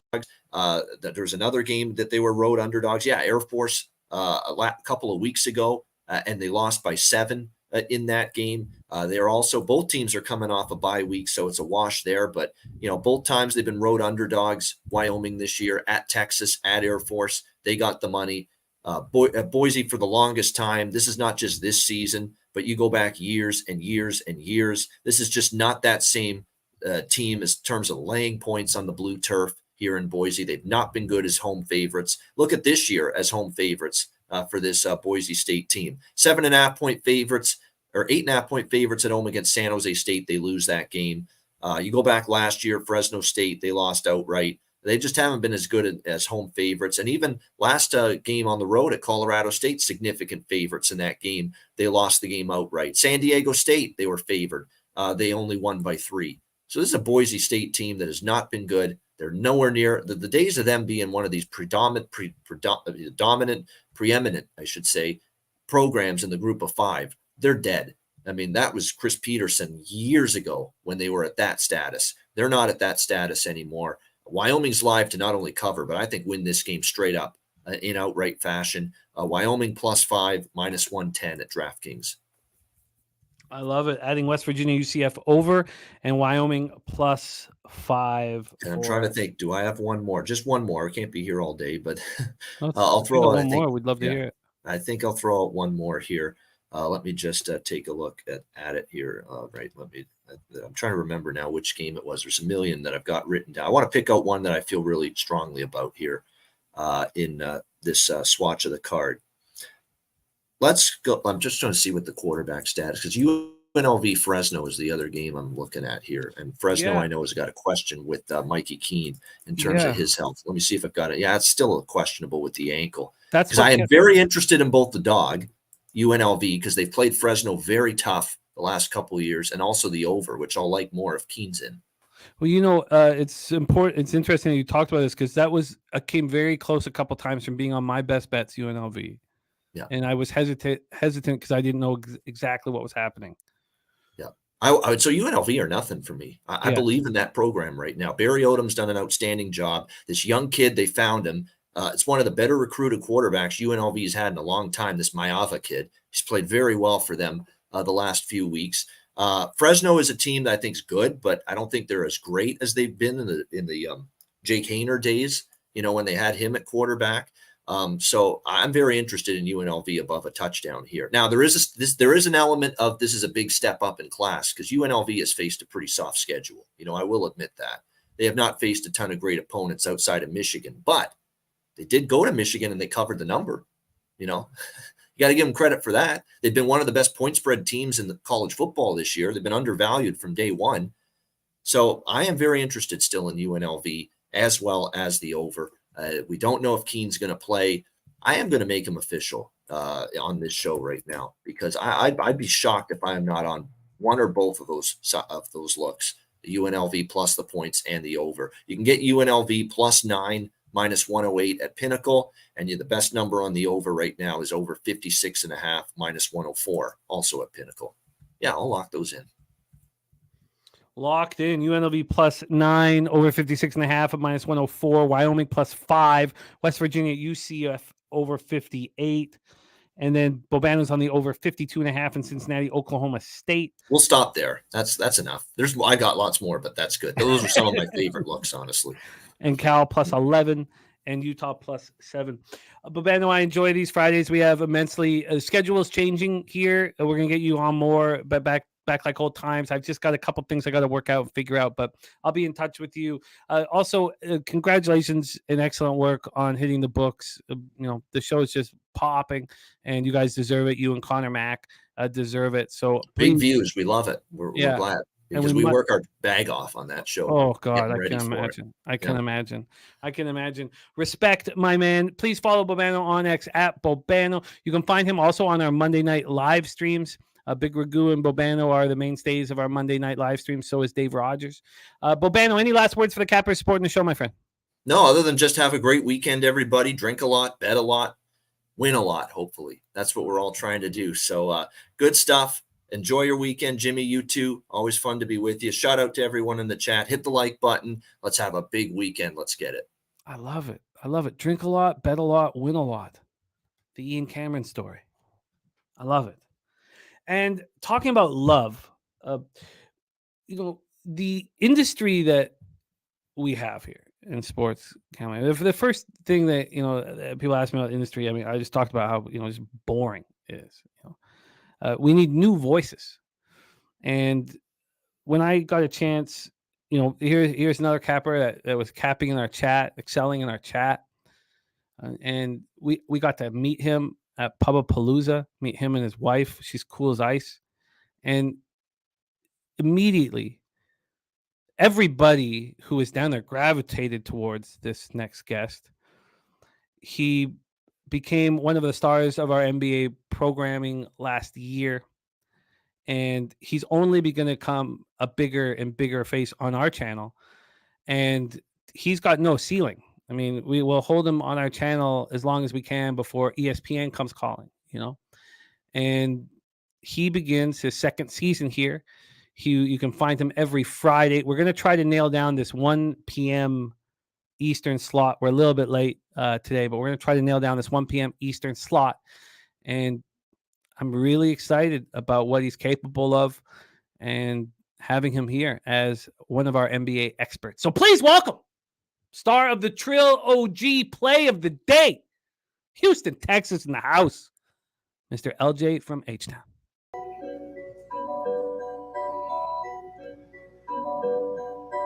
Pub Sports Radio's the crew, that's a fact. We all about bread, making bank accounts fat. Who the hell is that? LJ from the H, I stack green like Boston. Shout out to Nasty Nate from down south, where we ride on slab. 420 highway smoking with that boy Dabby Cab. Swing by Dallas with them Cowboy fans so we can smoke out J Money, cause that's our mans. Us against the bookies, put money in our pockets. Fly out to Vegas, meet up with Ski Profit. Hit the sports books, we got money to stack. Can't forget them college picks with that boy Connor Mack. LJ, what's good, man? How are you? What's going on, Jimmy? Happy Friday to you, sir. Second year, Jimmy. Very excited. The NBA is back. Love doing these shows with you. And honorable of me being on the show the second year. I wore my famous Tupac shirt because I debuted this shirt first show on your show. So let's go, Jimmy. Excited. Let's get to the NBA. Let's go, my man. We'll be tracking you all season long. The highlight of your season last year was your performance at Pubapalooza. I'm not entirely sure how much. I screwed up one bet. I screwed up a couple of bets, but you still you had to have put $500 in my pocket on that Friday show. Mm-hmm. I know you crushed it. I made a couple mistakes on my just going off on my own, but you crushed it. And I'm very, very excited. I've been studying what went wrong for me last year. Mm-hmm. And sort of like what Mally Mal was inferring is unders for me went wrong. Now, I love unders and I'm not just going to leave it. But so far this year, we're through 2 days and I haven't bet a total. Now, a mistake I made, and I didn't take the small plus 1.5 plus 2.5. If I had it, I'd be sitting here in the black. The Brooklyn Nets plus 2.5. Instead, I took the plus 120. Mm-hmm. I'm sure that will all even out in the end, but it hurt. I'd be sitting here plus, and I'm not. We cashed with the Sixers plus 6. I would like to personally focus on sides. That's what I plan on doing right now. Wait till there's enough information that we can stand behind and not have this small sample size. But we have a big, juicy NBA card, and we got LJ ready to rock. The cappers in the chat are very excited about everything that you've done here on this channel and the opportunities that you've created. And it's so important, it's so important, so crucial. In watching, you remind me of watching Razor quit his job. Mm-hmm. Because it's all about what you put in, the work you put in, and you get rewarded for your work And that's what you've done here. You've earned all these opportunities, and you're going to get many, many, many more. Razor Sharp picks now 2 for 2 with the Belmont picks that he dropped in the chat as well. That Exacta paid just under 24-1. Let's get to work. LJ, let's get to work. We start at 7 p.m. Eastern. We've already got a couple looks. I should touch on this. And Rem Most, I did copy your shirt because it is a good Bobano Judge Me shirt. I think we just nailed the Bobano shirt. We will steal the Judge Me from Peter, and because we're gonna have the pink Peter Judge Me shirt, but the Judge Me with Bobano's face and the drink a lot, bet a lot, win a lot. Judge Me is so good, Rem. Sammy Comer gave us Magic -2 and the Kings first half -2. I still have not moved on the Magic to win the division. We'll discuss that when the Magic game comes up. But let's get to work right now. Move over here to the bottom. Okay, here we go. 7 p.m. Eastern, Detroit Pistons 0-1 thus far, but they look pretty good doing it. At the Charlotte Hornets, 1-0 at Spectrum Center, Charlotte, North Carolina. Now, I cashed on the Hornets. Oh, by the way, so I meant to send this to our guy, Jose, and all of this will be up starting next week. Every single person's up to date completely starting on Tuesday. But I'm now with the win last night. I'm 2-3 in NBA. Obviously not, where I want to be, but 2-3, down 1.1 unit. My average line's plus 100. I'm gonna let that go. I'm fine with a -110 average line. I'm gonna start taking the smaller points. Maybe I'm overreacting from one non-tip-in, but it is what it is. Let's go here, LJ. We have Detroit, Charlotte. Immediately after, and this is so important to say these things and talk about these things. BJ's best bet is in. I'm going to copy and paste that. Immediately, I wanted to bet Charlotte. Immediately. Why? Because I just cashed on them. Remember the great Ron Jossel, probably, arguably the best Filipino comedian in the world. Ron Jossel said to me when I was a young comic, he wasn't much older than me, but he said to me, your subconscious is an asshole. Don't listen to it.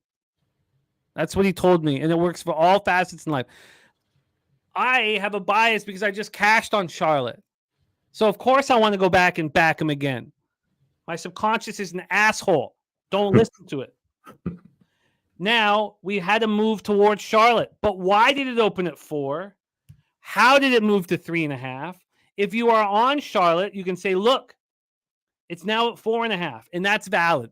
But when I started the show this morning, it was at 3.5, and I said, thank God I didn't move on Charlotte.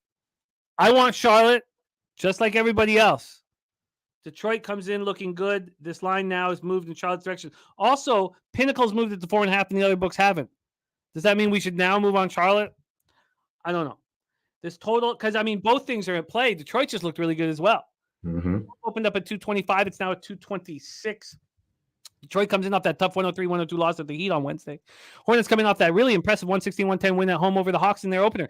Was that a really impressive home win, or do the Hawks just suck on the road? Wait for us, LJ. Game 1, Pistons-Hornets. Yeah, I believe the latter you just said. The Hornets just suck on the road. Oh, the Hawks, you mean? The Hawks. Yeah, I'm sorry. Yeah, the Hawks. And I'm not mad at you taking Charlotte at home, Jimmy. LaMelo Ball is back. He had 15 and 10 assists. So he's controlling that offense for Charlotte. Now, the reason why I don't like these two teams is because there's no veteran leadership for the most part on these two teams. I like to key in on teams that's going to have some discipline, you see what I'm saying, under pressure, calm down, and just sustain the offense. These two teams are too much erratic for me. They turned the ball over a lot. Charlotte had 19 turnovers, 17 points off. Detroit had 17 turnovers, 25 points off in the first game. So, and Detroit doesn't play well in this spot. 21 losses as a road dog last year. So I just passed on the game, Jimmy, for the most part on the side. I was looking at for as a first quarter, first half, under, over, and the numbers are pretty right there. The first half may go over if we see some scoring, but like you said, this is the second game of the season. We have to tread lightly. We don't want to dive in too early because we need enough data to make a key bet on these teams. But I am going to take a prop in this game, Jimmy. Cade Cunningham is back in the lineup for Detroit. He was missing last year. He missed probably most of the season for the most part. And I believe he's a key component in that offense. They do have Monty Williams now. He's a good coach for the most part. So I think he can get some, sustainability in that offense, get good shots for these players, because like I just mentioned, they're young. And looking at Stewart and Durant, they're very defensively, so it's hard to score on them in the paint for the most part. So for that reason, I'm going to take Cade Cunningham's over 34.5 PRA minus 150. He had a 42 the last game. And like I said, he could put up double-digit points. He could probably get you right at 20. He can get you probably 10 assists and get you a couple rebounds. And I'm pretty sure he's going to keep going over that 34.5 until these books raise it. So Cade Cunningham, over 34.5 PRA is my play, but I'm passing on the side. LJ's first bet of the 23-24 seasons in Cade Cunningham over 34.5 points, rebounds, and assists. Regis Austin is on Cade Cunningham, just points and assists. So he's leaving out the rebounds out, rebounds out. That's at 29.5 here. We are locked and loaded. Johnny K says Cade going to be a monster. I was highlighting the comments in the chat. Jose will be doing that as well. And Sky Dragon on Detroit, Johnny K on Detroit, Jarek White on the over 225.5. Rants thinking that it's probably going to go over. Coin saying this line should be Charlotte -3. And my first thought, as soon as I had this card in front of me, was Hornets. And we have to remember why that's happening. And that's why I implore all of you guys to read The Undoing Project. And I do it, every few months by Michael Lewis. I implore you to read it. It's going to help every decision you make in life. And the first chapter is basketball. And it's the best chapter of any book I've ever read before. It's the first chapter by Michael Lewis, who wrote Moneyball. And the book's called The Undoing Project. Let's move on. 7 p.m. Eastern. Denver Nuggets 1-0 at Memphis Grizzlies 0-1. We're at FedEx Forum in Memphis, Tennessee. Talk about the line history here in this one. We have a total that just dropped to 220.5. It just dropped 1 minute ago. This total started at 225.5. And just like yesterday, and we'll see if it carries on throughout the card, but the sharps have been hammering unders, and we've seen these totals move 5 points towards the under. We have like WNBA market movement early in the year right now. From a spread perspective here, we're sitting with Memphis at plus 5.5 at -102. This opened up plus 3.5. So we have a 2-point move on the side, a 5-point move on the total, all at Pinnacle. Let's check out the cash flow. And I apologize for not talking about the cash flow in the first game, which I should do. So why don't I just, I don't mean to confuse, but in the Pistons game, you have 26% of the tickets and 39% of the cash on Charlotte. It really surprised me because I thought that the public would be hammering Charlotte, but I know Detroit's going through the same thing, but 33% of the tickets and 88% of cash on the under. In the game that we're discussing right now, Denver, Memphis, 86% of the tickets and 91% of cash is on Denver, and we've seen it move 2 points. 57% of tickets are on the under, and we don't have a cash flow. Denver comes in off that season opening 119-107 win at home over the Lakers on Wednesday, while the Grizz come in off that 111-104 loss at home versus the Pelicans on Wednesday. And that was the one spot that sort of I beat myself up for not taking the Pelicans. Dutch Boy Fresh, very confident with the Pelicanos. Take it away for us here, LJ. Nuggets, Grizzlies. Yeah, Denver, like you said, they look very good versus the Lakers opening night. They're the champions, and everybody's going to be coming after them to try to dethrone them. Memphis last year was a great team competing at home, especially on Fridays. Everybody knows my trend of Memphis on Fridays, and that's one of the reasons why we cashed last time in Publipalooza, Jimmy. It was Memphis and the Rockets, so it was a home game for Memphis. But Memphis looks totally different now, and the reason why is because Ja is suspended. And Memphis only had 2 fast break points the last game, Jimmy. Last year and the year before, they've been number 1. That is a big discrepancy right there. And that's going to hurt them for a while until Ja comes back.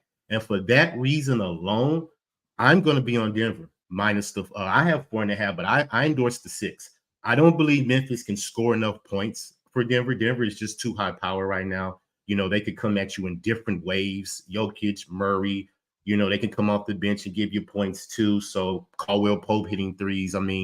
I just think Denver's going to be in a groove for the first part of the season just to prove people that they deserve to be the champions. And Memphis is just vulnerable right now without their superstar player. And like I just mentioned, I'm going to be on the -6 for Denver for a game. And I'm going to be on Jokic. Everybody knows you got to continue to ride the money train. He leads all the teams in points, rebounds, and assists. So I'm going to take the +8 assists and Denver to win at -129. And I would endorse the triple-double too, because he gets a triple-double pretty much every single game. And it's at +150. So that's a good number.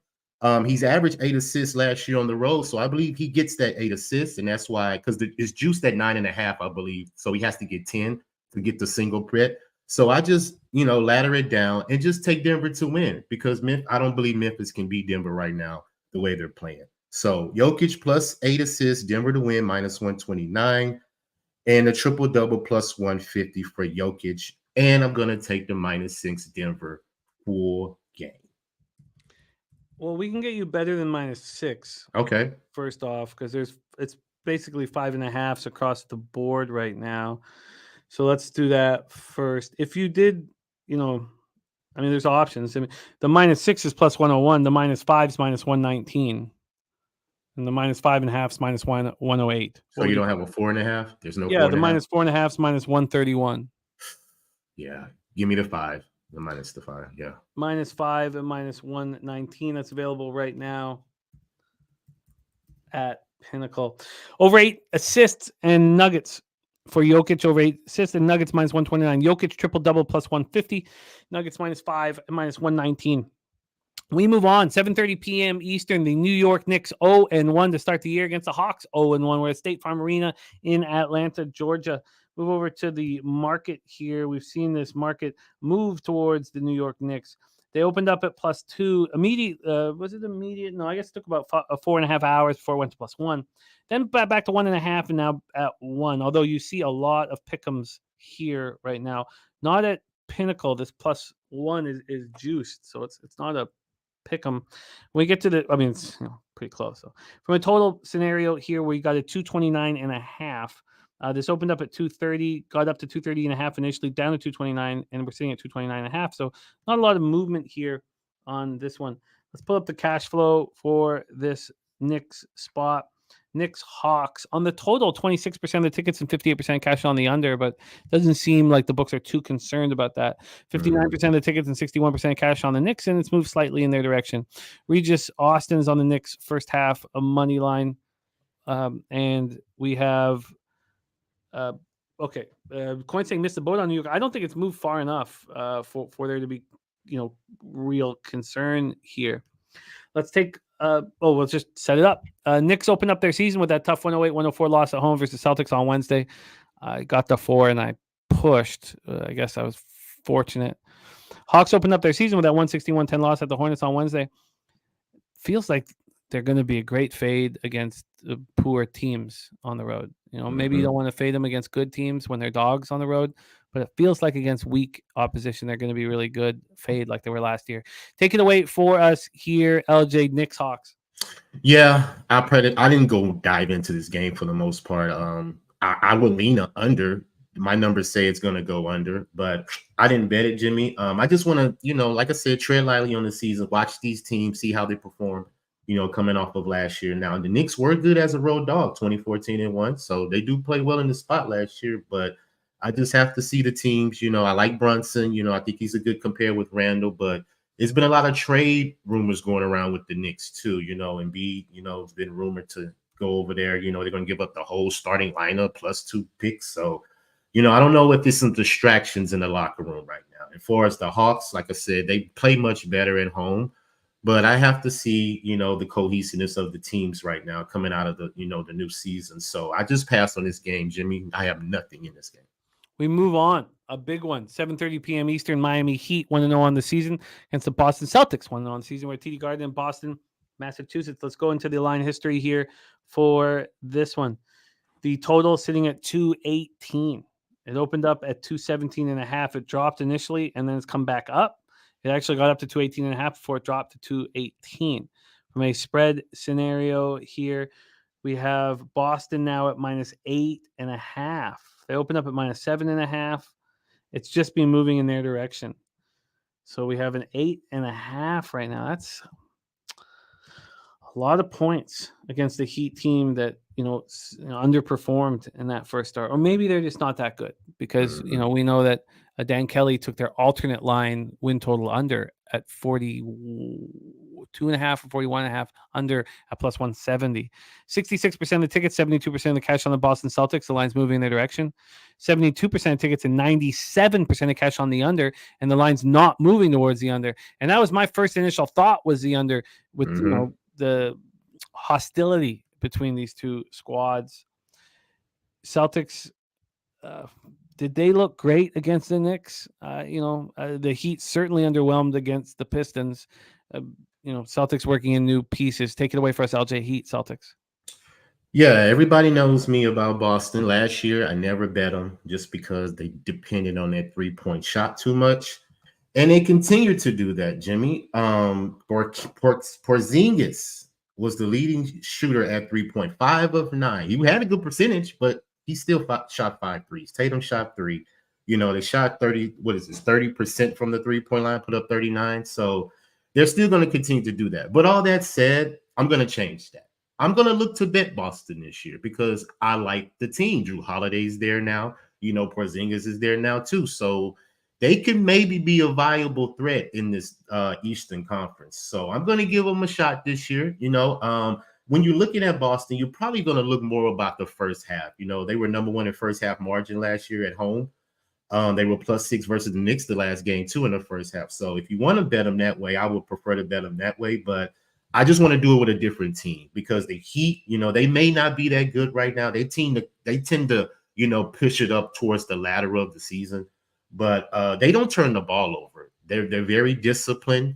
And for that reason, I'm just going to stay off of this game and just watch it. I looked at the first quarter, first half numbers. They're pretty much even. And like you just mentioned, the hostility that they had last year in the playoffs may come into play in this game. So I'm just going to sit back, watch it, analyze it, and just collect the data and just let these two teams, fight each other out, on national TV tonight.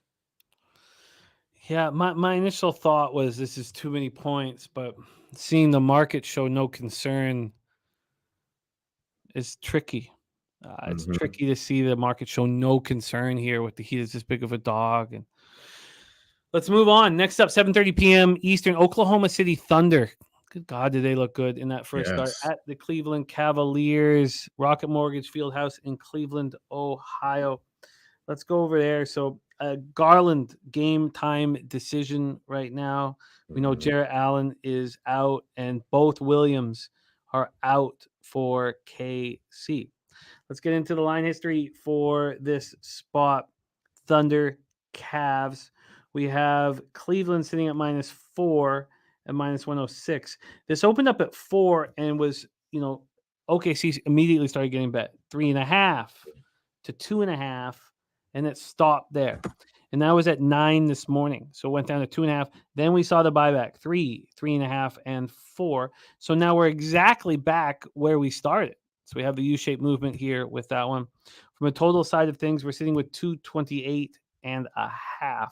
This opened up at 226.5. The initial move was towards the under, and then it just started climbing. Now we see it at 228.5.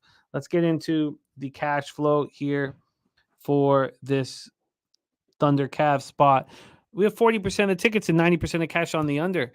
So why is it moving up now?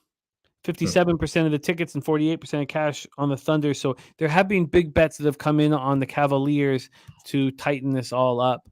Take it away for, and the Cavs, of course, come off that 114-113 win at Brooklyn without the services of Jarrett Allen. They looked like they were in control for a lot of it, and then Brooklyn came back. Thunder coming off extremely impressive 124-104 win at the Bulls on Wednesday. That caused the Bulls to immediately have a player-only meeting after the debacle. Take it away, LJ. Thunder, Cavs.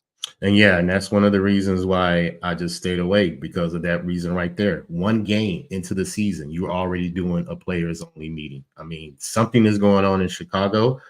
And far as Oklahoma City, they play well on the road. It was going back to last year, 20-12-3. So I guess that's against the spread, I believe. So it's been a good record for them. They fight, they scrap, And they're a good second half team too. So when they're down at halftime, you can bet OKC live for the most part. It was a good casher last year, so I'm thinking that it's going to continue this year as well. But like I said, I like Shea Gildress. He's putting up 30 a game. I don't see how the Bulls keep him from Cavs keep him from scoring 30. But the Cavs are a defensive team, especially at home. So I just want to see these games play out for the most part. Donovan Mitchell had a good game last game. They had to hold off the Nets because they only won by 1. And like I said, OKC put up 124, I believe, on the Bulls. But was that just because the Bulls wasn't ready to play? Who knows? But for the most part, I stayed away from the game and I'll just pass. Roll on to the next spot on this board, 8 p.m. Eastern. My Toronto Raptors 1-0 on the season. First road game of the year against the team that waxed them in the play-in. And that was hard to watch. DeMar DeRozan just, clearly the best two players on the floor played for the Chicago Bulls in that one. United Center in Chicago, Illinois. Let's take a look at the line history here for this one. This total is sitting at 217, and we saw a real impressive defensive performance by the Raptors in week 1, but do we want to, take that to heart after one game and have some extreme take about how great they are defensively? Because this is what we expected to happen last year. This is exactly what we expected to happen last year. The continuity and the great defense right off the hop, and we were a horrible defensive team throughout. How were we so bad this year? It didn't make any sense. Now OG able to defend everybody on the floor. It's pretty impressive. And Scotty Barnes taking that next step. This total opened up at 217. It immediately went up to 218. It's back at 217. Let's get into the side here for this Raptors spot. Raptors open up at +2. They're now +2.5. A half-point move towards the Chicago Bulls. Generally, you would think that the Raptors would be sitting there, all summer thinking about what the Bulls did to them. Do I believe that this group of players did that? No, I don't. I wish they did. 71% of the tickets and 86% of the cash is on the Bulls. So, people expecting a bounce back performance. 29% of the tickets and 69% of cash on the under. That's something that I, believe in. So what did we see from that 97-94 win at home over Minnesota? We saw transition offense that looked really strong. We saw Achua, who has not been given any kind of extension, take the most important minutes over Pirtle. And we saw OG and Scotty Barnes step up defensively. And the Bulls got waxed and had a players-only meeting that we just touched on. Take it away for us here, LJ. Raptors, Bulls. Yeah, I'm with you. It's just too much. It's up in the air for me right now. I don't know how both of these teams are going to respond. Like we just mentioned about the Bulls, they have to show us that they're going to put up a better performance that they did the last game. And the Raptors, I trust them more at home than I do on the road. That's just something that I've, paid attention to the last couple of years. And as far as defensively, I think they're going to be solid for the most part. And for that reason, my Jimmy, OG, 2+ steals, +110 is what I'm going to be on. I mean, he's a defensive, paralysis, man. He defends the paint and he can defend the wing. And he can take the best matchup on the other team. So look for him to be on, Levine at times. Look at him to be on DeRozan at times. He can move around and guard different positions. So I like the Raptors as far as defensively. I'd rather bet them at home, but I have to be on OG's 2+ steals because that's what he does. So I wish the Bulls looked good in that first game. Yeah. Because if it was the other way around, if the Raptors knocked the Bulls out in the play-in, I would think DeMar DeRozan would be waiting for another shot at the Raptors. He'd be sitting there, not dwelling on all summer, but he'd be thinking about it. God, I want to smash the Raptors when I see him next. Yeah. Did Siakam do that all summer? Did Scotty and OG and that's your team, so I trust you. I don't know. I'm just telling you what I think, and I think if they did that, then it'd just be a different basketball team. Now, saying all that, I loved what I saw in game 1, and I'm happy that DG got me on the over 36.5 wins for them. I'm thankful for that. Okay. LJ on OG 2+ steals, and that was at +110. Yes, sir. 2 or more steals at +110. 10. Let's and Sky Dragon says I missed a Heat breakdown. He says you get the line, but the market has never liked this Heat team, and they always get up for games like this. Yep. That's why I stayed off. Yeah, DG, it just didn't make sense to me. It made no sense to me. I want the Heat here, but why would they be so disrespected? It's moved to 8.5 at Pinnacle. Well, Yep. Pinnacle's such a sharp book. Why would they move it so far? I mean, I'd like to be on them though. Let's move on. Next up for us, 8 p.m. Eastern, LJ's Houston Rockets 0-1. First game of the year was not good. It was horrible. A 30-point loss at Orlando on Wednesday. Talk about a wake-up call. Against the Spurs, we're at Frostbank Center in San Antonio, Texas. Let's get into the line history here for this one. We have the Spurs sitting at -3, -104. This opened up at -1.5. Market moving towards the Spurs. From a total side of things here, we're sitting at 225. 225. This opened up at 228.5. We have a 3.5-point move to the under. Take a look at the cash flow for this spot. 53% of the tickets, 87% of cash on the under, 53 and 87, and it's gone up 3 points. Then you have 23% of tickets on the Rockets, but 50% of the cash, and yet the market is moving in the direction of the Spurs. Rockets coming off that ugly 116-86 loss that we were speaking of. Spurs coming off the 126-119 loss at home to the Mavericks on Wednesday. I mean, the Spurs they were fun to watch. I guess I'll leave it at that. Jose was at the game, and Vassell scored 23, Keldon Johnson 17, and Wembanyama was in foul trouble, and it was an issue. But he was 6 from 9 from the field, 5 boards, 2 assists, and a block in 23 minutes, and he scored 9 points in the final 7 minutes. So, and I like everything he's saying. I like him. I mean, I don't know how you don't like the kid. I like everything he's saying. Take it away for us here, LJ. Rockets, Spurs. Yeah, I like Wemby too. And he could put up some numbers. He just got to get his feel into the NBA, get his feet wet. And I believe he's going to be a threat. He's on the Spurs, so that's not saying a lot, but hey, as far as him individually, I think he's going to be a nice threat in this league. But as far as this game, Jimmy, everybody knows where I'm going in this game. Houston, defensive efficiency, they've been bottom the last 4 years. They've allowed the most points of like 120 points the last 4 years, and turnovers, 19 turnovers last game. They've been at the bottom the last 2 years in turnovers. So I'm going over, Jimmy. I'm going to take the full game over, 226. And I'm going to take the first quarter over 55 because the Spurs were 47, 33-2 to the first quarter over last year. That was second in the NBA. And the first quarter total, the first game versus Dallas and the Spurs was at 79. And the total's at 55 right now. So I believe that number is way too low for the Spurs first quarter. 24-17 at home in the first quarter over last year, which was second in the NBA. So I believe the first quarter goes over 55, Jimmy. Full game goes over 226. Everybody in the chat saying the Rockets suck. I agree. The Rockets do suck. We do have a new coach in a month. What's his name? I don't know how to say his name. Yuka, whatever his name is. I don't know. But yeah, he's going to try to bring defense to the team. But it's going to take some time. We have some young players. We got some new players, though, Fleet and Dylan Brooks, But like I said, I have to see the cohesiveness of the team going through the season. But right now, let's just stick to the deficiency that the Houston Rockets have turning the ball over. And Spurs turn the ball over as well, too. But the Rockets are number one. So let's just points in this game. Over 226 and first quarter over.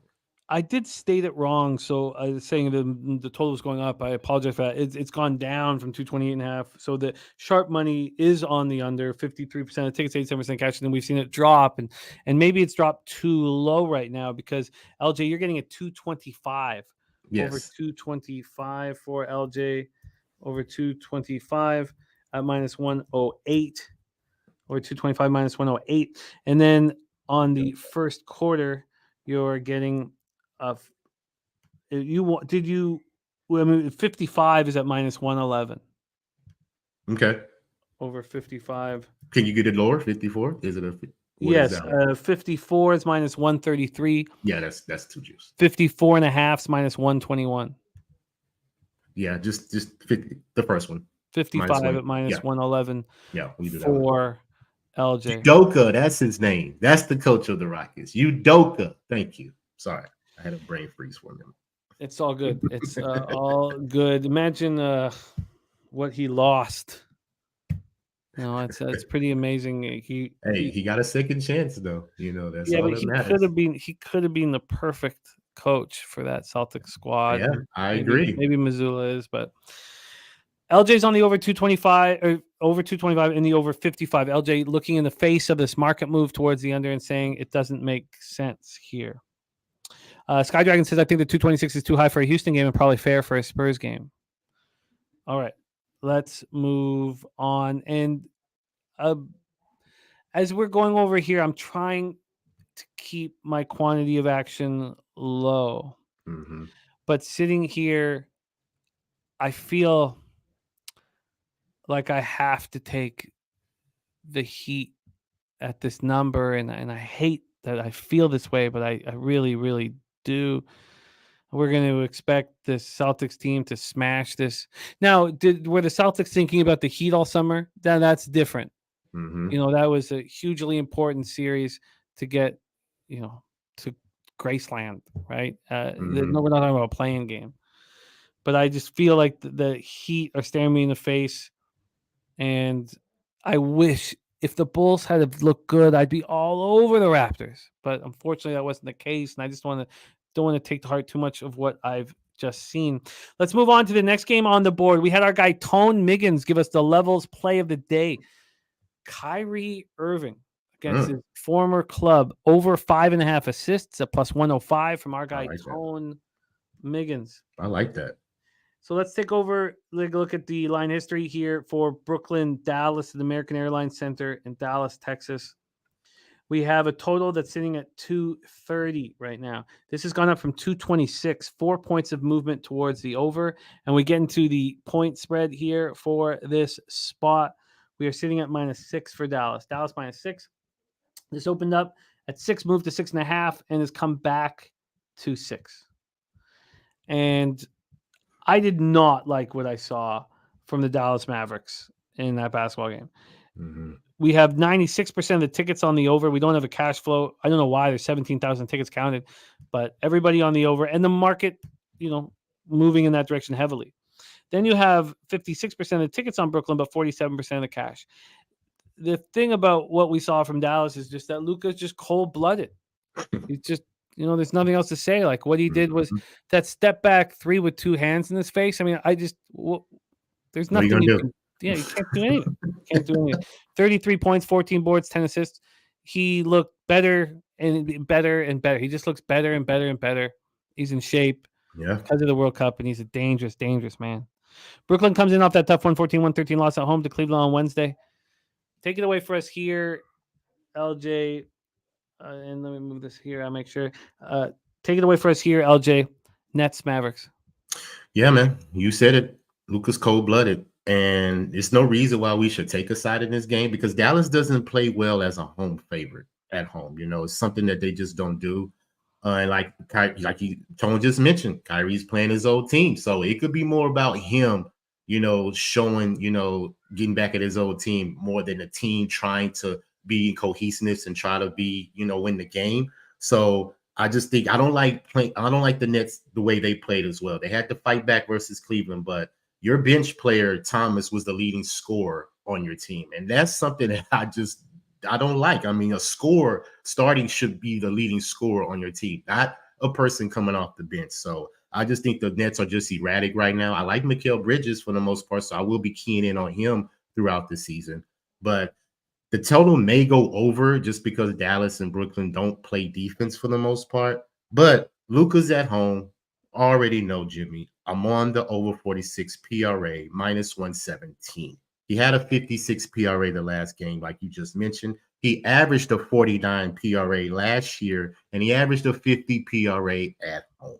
So I believe that number is too low. They're going to have to raise it to 50. So until they raise it to 50, ladies and gentlemen, let's keep smashing it. Because like you just mentioned, you can't stop Luka. I mean, he can hit you at any different ways. And when the game is on the line, I trust him to at least get a better play, throw an assist, get the rebound, or even score. So I do believe he's going to be doing that in all facets of the game.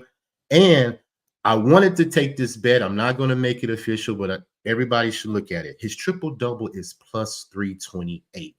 The last game he played the Nets last year, he had a triple-double. And guess what he just had last game? A triple-double. So if you want to take that, I may do it as a small sprinkle personally, but I'm not making it official for the show. But that's a good look, Luka's triple-double. But his PRA 46.5, I believe is too low, especially at home. So that's my only play in this game. No Nick Claxton. And he came back after he hurt his ankle. But so you have Daron Sharp, who's going to have to step up in a big way. God, I wish Claxton was out there. What's your 46.5 PRA, Juice? Minus 117. Minus 117. God, I wish Nick was out there. That's the reason why I'm taking it. No defensive presence at the lane. God, I would like Brooklyn here, but can't at this point. All right, let's move on. 9:30 p.m. Eastern. Los Angeles Clippers 1-0 to start the year, and it was, pretty impressive. Really saw a team that, had continuity. At the Utah Jazz, who looked horrific. Delta Center, Salt Lake City, Utah. Clippers coming off that 123-111 win. Jazz coming off an ugly 130-114 loss at home to the Kings on Wednesday. And I want to go back to Utah as well. They're better than they just looked. And then we have these old guys in elevation to start off the season. I'm not saying they're in bad shape, but it's not going to be easy for them. This opened up minus 3.5, immediately went to 4, but then went back to 3.5. That's important. Now it's at 4.5, so the market's moving towards the clip show. Coin saying Jazz plus 4.5 is best value on the board. If I was sitting here, when this is said and done, and I'm forming my card as we speak, but if I've got the Heat and the Jazz, I feel pretty good about myself. The Jazz was the only spot I was coming in going, I'm going to go right back to the well with. 48% of the tickets, 65% of cash on the Jazz, market moving in the opposite direction. From a total side of things here, we have 25% of the tickets and 64% of cash on the under. 25 and 64 on the under. So let's go to that under right now. 244 points scored in that first Jazz game. I mean, they're just not going to win if scores are that high. You need that rim presence that we expect from Kessler. We need it to be in play here against the Clippers for sure. I mean, this should be a real advantage against Zubac. But this total opened up at 230.5, dropped to 227.5. Take it away for us here, LJ. Clippers, Jazz. Yeah, Jimmy, I stayed off the game. I couldn't come to a definitive side because I don't know who Utah is. They have a couple of new pieces. I like marketing. He's a walking double-double for the most part, but I just don't know them right now. I have to find out. As far as the Clippers, I just think it's a lot of noise going on there. I mean, Paul George and Kawhi Leonard, we already know who they are. They could score, but they also turn the ball over. They had 18 turnovers, 21 points off turnovers the last game. So I don't know what to expect with them going on the road. I like them better at home, the Clippers. I could key in on them, what they do best at home. But on the road, I just think they're a different team. And I don't know what to expect tonight going to Utah. So I just stayed off the game because, like I said, I just have to see the two teams. Now, the first half over is at 110. And the last game, the Clippers and Jazz, Clippers put up 67, Jazz put up 58, which 125. So that may be a good look, the first half over, but I'm not going to make it official. I have to see it continue to hit that number for me to invest in it. So I just stayed off the side in this game. I'm going to be on the Jazz. I have to go back to the well after the shit kicking. Have to. Let's move on to 10 p.m. Eastern. Orlando Magic at Portland Trailblazers. We're at the Moda Center in Portland, Oregon. We have, extremes here. Dichotomy of the situation of these two teams. Magic looked spectacular. Blazers looked awful. Let's take a look at the line history here for this one. We have Portland. Well, the total. Let's start with the total is sitting at 222.5. This opened up at 224. It's a 1.5 move towards the under.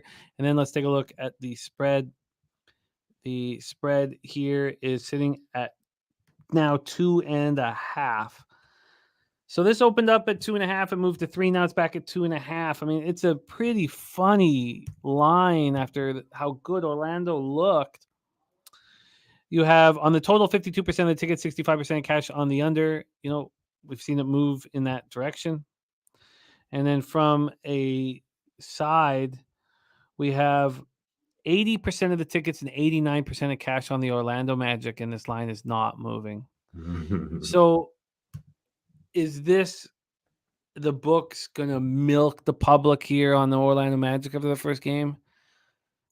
Because I watched the Blazers and I don't want them, but are we getting this real buy low spot early, or does the market not understand how good the Magic are? This is wild. Orlando comes in off an impressive 116-86 win. Blazers come in off that 123-111 loss, and that score flattered them. Take it away for us here, LJ Magic Blazers. Yeah, that's one of the things, I have to learn more about the market, Jimmy, because if you wasn't concerned with it, I would be all on Orlando. They played well on the road last year, 23-17-1 on the road against the spread. So that was top 4 in the NBA. And Portland, they have a different pieces. Dame's gone now. So where is the scoring going to come from besides Anthony Simons? DeAndre Ayton's over there now. I'm not a fan of DeAndre Ayton. Suns got rid of him for a reason. So there's a lot of moving parts in Portland right now. They gave up a lot of points the last game as well. So if you're looking at an over, would probably be a good look. But can Orlando score enough points to push that number over? That's the question in my mind. And like I said, I like listening to you with the markets because I have no idea how this money moves and things like that. I just trust stats and trust my data. It makes me a definitive, how I'm going to bet. And like I said, I would be all Orlando today if it wasn't for you being concerned about that market. So for that reason, I'm just going to stay off. I don't want to be too much into it, the first couple of games like we mentioned. So for you feeling that way, Jimmy, I'm going to stay off the game. If we were 30 games into the season, I'd be all over the Blazers. Yeah. That just makes no sense. And when the market doesn't make sense, NBA is so tricky in that way. But Joe Yurkovich not scared. He's on Magic moneyline -130. Justin McElvey, though, he's on Portland +3. 101 Benny says Wendell Clark should eat. Don Play says Magic going to eat in the paint. Saturated says Portland stinks. And by the way, coin is interest in that under 228. Okay. Well, that's gonna. I cannot see after watching them play. I usually believe that the cappers that don't watch the games and use advanced models have a better opportunity to succeed than the ones like us who watch a game and have biases. Markel talking about traveling across the country. I mean, that's true, but the idea that Loyalty Chisel has that the Magic just not getting respected by the books. I thought I read that and write that somewhere, but I can't seem to find that now. But he says Loyalty Chisel says my Magic are clearly better, but the spot scares him. And he says Blazers being getting smacked all preseason too. Joe Yurif says east to west is why the line move in home opener. I'm shocked by it. Final game on the board here for our guy LJ from HTown. Golden State Warriors 0-1 to start out the Chris Paul era at Sacramento Kings, Golden One Center in Sacramento, California. Let's get into the line history here for this one. We have Sacramento sitting here at -2.5. It was very impressive what they did against Utah. They opened up at 2, went to 3, and now we're sitting at 2.5 for the Sacramento Kings. And from a total scenario here, we're sitting at 237 right now. This opened up at 240.5, so we have 3.5 points of droppage. Now, we talked about were the Raptors thinking about the Bulls all offseason. Were the Kings thinking about the Warriors? Yes. You would think so. Oh, yes, they were. You have to think so. But it's a little different when you're talking about the level that the Kings are at now. When they, Dan Kelly thought they were going to win that series, and they very, very, very almost did. So 50-50 on the money line here for the spread. Sorry. That's my bad. Looking at the wrong thing here. 24% of tickets and 38% of cash on the Golden State Warriors money line. You can imagine that. It's not that way on the spread. On the spreads, 84% of tickets and 97% of cash on the Kings. Why would the market not be moving then? Because the money line action's on the Golden State Warriors, I guess. 42% of the tickets and 88% cash on the over, and yet this total's been dropping. I mean, that's wild. Warriors coming off that 108-104 loss at home to the Suns on Tuesday. They're nonplussed. And the Kings got to feel good about themselves after, shanking the Jazz. Take it away, LJ, your final spot on the board, Warriors, Kings. Yeah, I only can look under in this game, but I'm going to stay off just because Golden State is a new team. They have Chris Paul now. So is he going to slow down the possessions now for this team to get them better quality shots instead of just going up and down the court like they usually do? Because when they did that, they turned the ball over a lot. They had some turnovers in the last game too, but I think Chris Paul is going to neutralize that for the most part and get these players quality shots.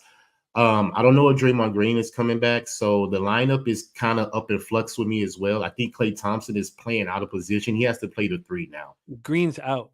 Okay, he's out. So, yeah, that's one of the reasons why I'm not going to look to bet Golden State until I get their full starting lineup, because I want to see how they work with Klay Thompson at the small forward. I believe he's a spot-up shooter, which is a shooting guard. But now Chris Paul is in there.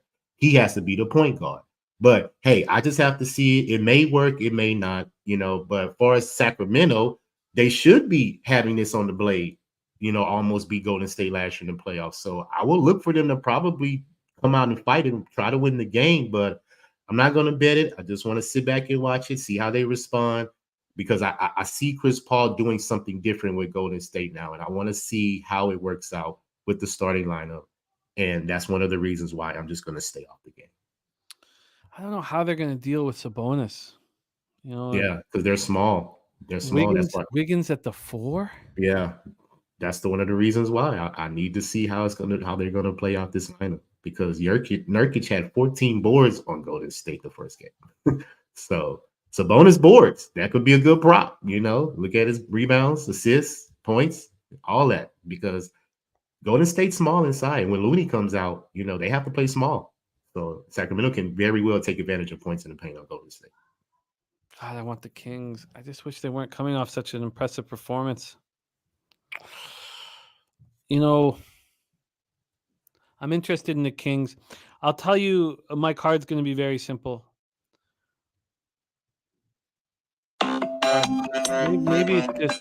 Maybe it's just the Jazz. Maybe it's just the Jazz. But I'm certainly thinking about backing the Heat. So right now, I'm betting the Jazz for sure, but I'm certainly thinking about the Heat and the Kings. Just feels like the Kings go all out here after a really impressive start.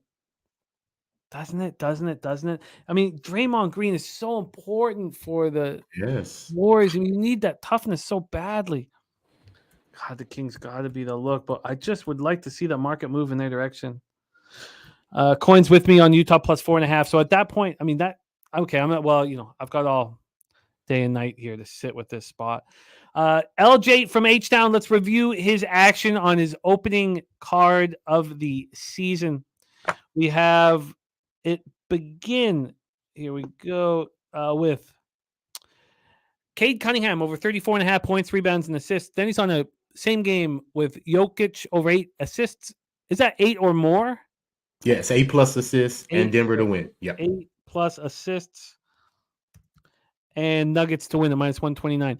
Jokic triple-double plus 150. Nuggets -5 at -119. We're off Knicks, Hawks, and I'm very interested in the Heat. Very interested on the Heat. Ramon is on the Jazz and the Kings. Maybe I should just stay off of that spot. Then Thunder and Cavs. We are off. LJ's on OG Anunoby. 2 or more steals at plus 110. He's on the over 225 in Houston, San Antonio in the first quarter. Over 55 at -111. Tone Miggins gave us Kyrie Irving assists over 5.5 for his levels play today. LJ is on Luka over 46.5 points, rebounds, and assists. Jazz, I'm going to be on Magic Blazers. He stayed off, and I think the Kings are the look too. Rants liking the Clippers and the Kings. LJ, great job. Thank you for rocking with us here on Fridays. This is where you can catch LJ from HTown and follow him on Twitter at LJ Sports Media. LJ, thank you for making time for us, my guy. Any last words before we put a bow on this one? Yeah, Jimmy. Like I said, I'm gonna be with you every Friday. God willing, any emergency or anything happens, I love the opportunity that you give me, to come on your show and shoot my expertise in the NBA. And I just love the chat. Keep supporting, like you said, at LJ Sports Media on Twitter. Raw Words Podcast on YouTube right now, streaming live. Go like, subscribe. Put out NFL plays every week. I'm going to start putting out NBA plays as well. I'm going to get my content up on the show. So, because a lot of people are asking for me, they're requesting with me, they want to see me perform. So, Jimmy, I'm going to continue to put in the work. And like I always say, sports betting has changed my life. I found something that I love to do. I'm passionate about it. And people say that I'm good at it. So why not put the work in and see where I can go, Jimmy? So appreciate you all the time, man. I love it. I love it. There he is, LJ from HTown. And we're going to be cutting out that segment for our channel. Let's review all action on today's card. Viper MB's on the Devils -1. Barnes over 26.5 points, rebounds, and assists. And he's on the Spurs -2.5. Justin McElvey going back to the Duran prop over 26.5 points, rebounds, and assists. Razor Sharp Picks gave us his Belmont full card. His full card over at Belmont. Here, I'm going to pop it into the chat. And there you guys go. That's Razor's full card at Belmont. In CFL, it's a pretty ugly final week of the season, but the Ticats interest me very, very much. Line's not out yet, but 3 quarterbacks, Powell playing the second half. I'm going to be on them. I'm going to be on the Ticats. In NHL, it's pretty quiet for me. Cousins for Bobano. He's on Cousins for a point at -120. He's on the over 6 in Minnesota, Washington. I'm going to be on the Wild first period. Bobano's on the Canes. Team total over 4.5 at +145. Pimp slot play of the day is St. Louis Blues first period over 1.5. Bobano's on the Coyotes at +118. In MLB World Series Game 1, Jose's on the Diamondbacks at +143. In the first 5 under 4.5 at -110. Ron Crawford's spreadsheet play of the day is the Diamondbacks +140. Dabby Cabs on the Rangers first 5 -0.5, and Bobano's on Eovaldi over 5.5 strikeouts and over 15.5 outs at -118. I'm on Charlotte. I gave that out on Wednesday at +4. It opened up at 5.5. Bobano has it at 5.5, but he's also moved on it here officially at 3.5. This total skyrocketed. Ragu gave out the under 41. It's now at 44. It's wild. So I'm not going to take Florida Atlantic team total under. Bobano's on Utah +7. This is part of his best bets section. He's on the Cal Bears at +11, and I'm very interested in that. I think I'm going to join you guys on that. I'm on the under 66.5. Cabs on USC first half -6 and -110. Then Bobano's on the over 52.5 in Cincinnati, Oklahoma State. He added these spots: West Virginia, UCF over 58, Wyoming +5, UNLV +9, and the over 56.5. Speaking of those spots, DC Capper's on the other side. He's on Florida Atlantic -3.5. He's also on the over, and he likes Rangers money line. Sammy Calmer gave us Magic -2 in the Kings first half -2. And BJ's best bet, he's going heavy on Kings money line, 5 units for our guy BJ. That is our show for today, and that puts a bow on this weekend. Thank you to my guests today, Bobano and LJ from HTown, but most importantly, thank you guys in the chat. We have nothing without you. Rants, Coin, Mally Mal, Johnny K, Razor Sharp Picks, Ian Shaber, One of One, Benny, Art Nillo, Ramon Scott, Coin, Von Polo, Loyalty Chisel, Andrew G, Polo this, Polo that, Joe Yurkovich, Markel, Johnny K, Regis Austin, the Dapper Capper, BJ. Thank you guys so much. We have absolutely nothing without you. And, you just inspire us, man. And the humor and the angles and everything that you put into the chat. Billy Friedrich, Proof Bets, Perfect Rotation, Saturated, Smith Legacy, Justin McElvey, Nasty Nate, Sky Dragon. Thank you guys. Jake Burns, Max on Record, Proof Bets again. Thank you. All right. That is our show for today and our show for this weekend. Thank you to our producer, Jose Bouquett, for all the hard work you put in. Jose, it means a ton to us. Mikey M, thank you, my man. We have a big weekend here, and it all starts for us with Last Call, 6 p.m. Eastern, our brand new show celebrating our first week. This is the 5th show of the week to put in the books for Mike M. Congratulations on that, Mikey. And we have huge shows on Saturday. We have Saturday Means Football with Nadu and Loshak, and that rolls right into the Oklahoma-Kansas game with C-Mac and Dabby Cab. And then we have off for UFC today or this weekend, sorry. But then on Sunday, we have our NFL Pub Hub, which rolls into the Chargers-Bears game. So we have a huge weekend ahead of us. Thank you all. Dabby Cab. Don't forget, Dabby Cab and I's college football best bets is out on our website, on our YouTube page as well. If you get a chance, check that out. Other than that, let's go get that cash. This was extremely enjoyable. I'm so thankful for this opportunity. We've done the work. We haven't placed all the bets yet. Some more bets to place. And then we deal with the consequences and the roller coaster ride that comes attached. Let's make this money. Leche. Hey, Los bookmakers. Milk that shit. Milk it.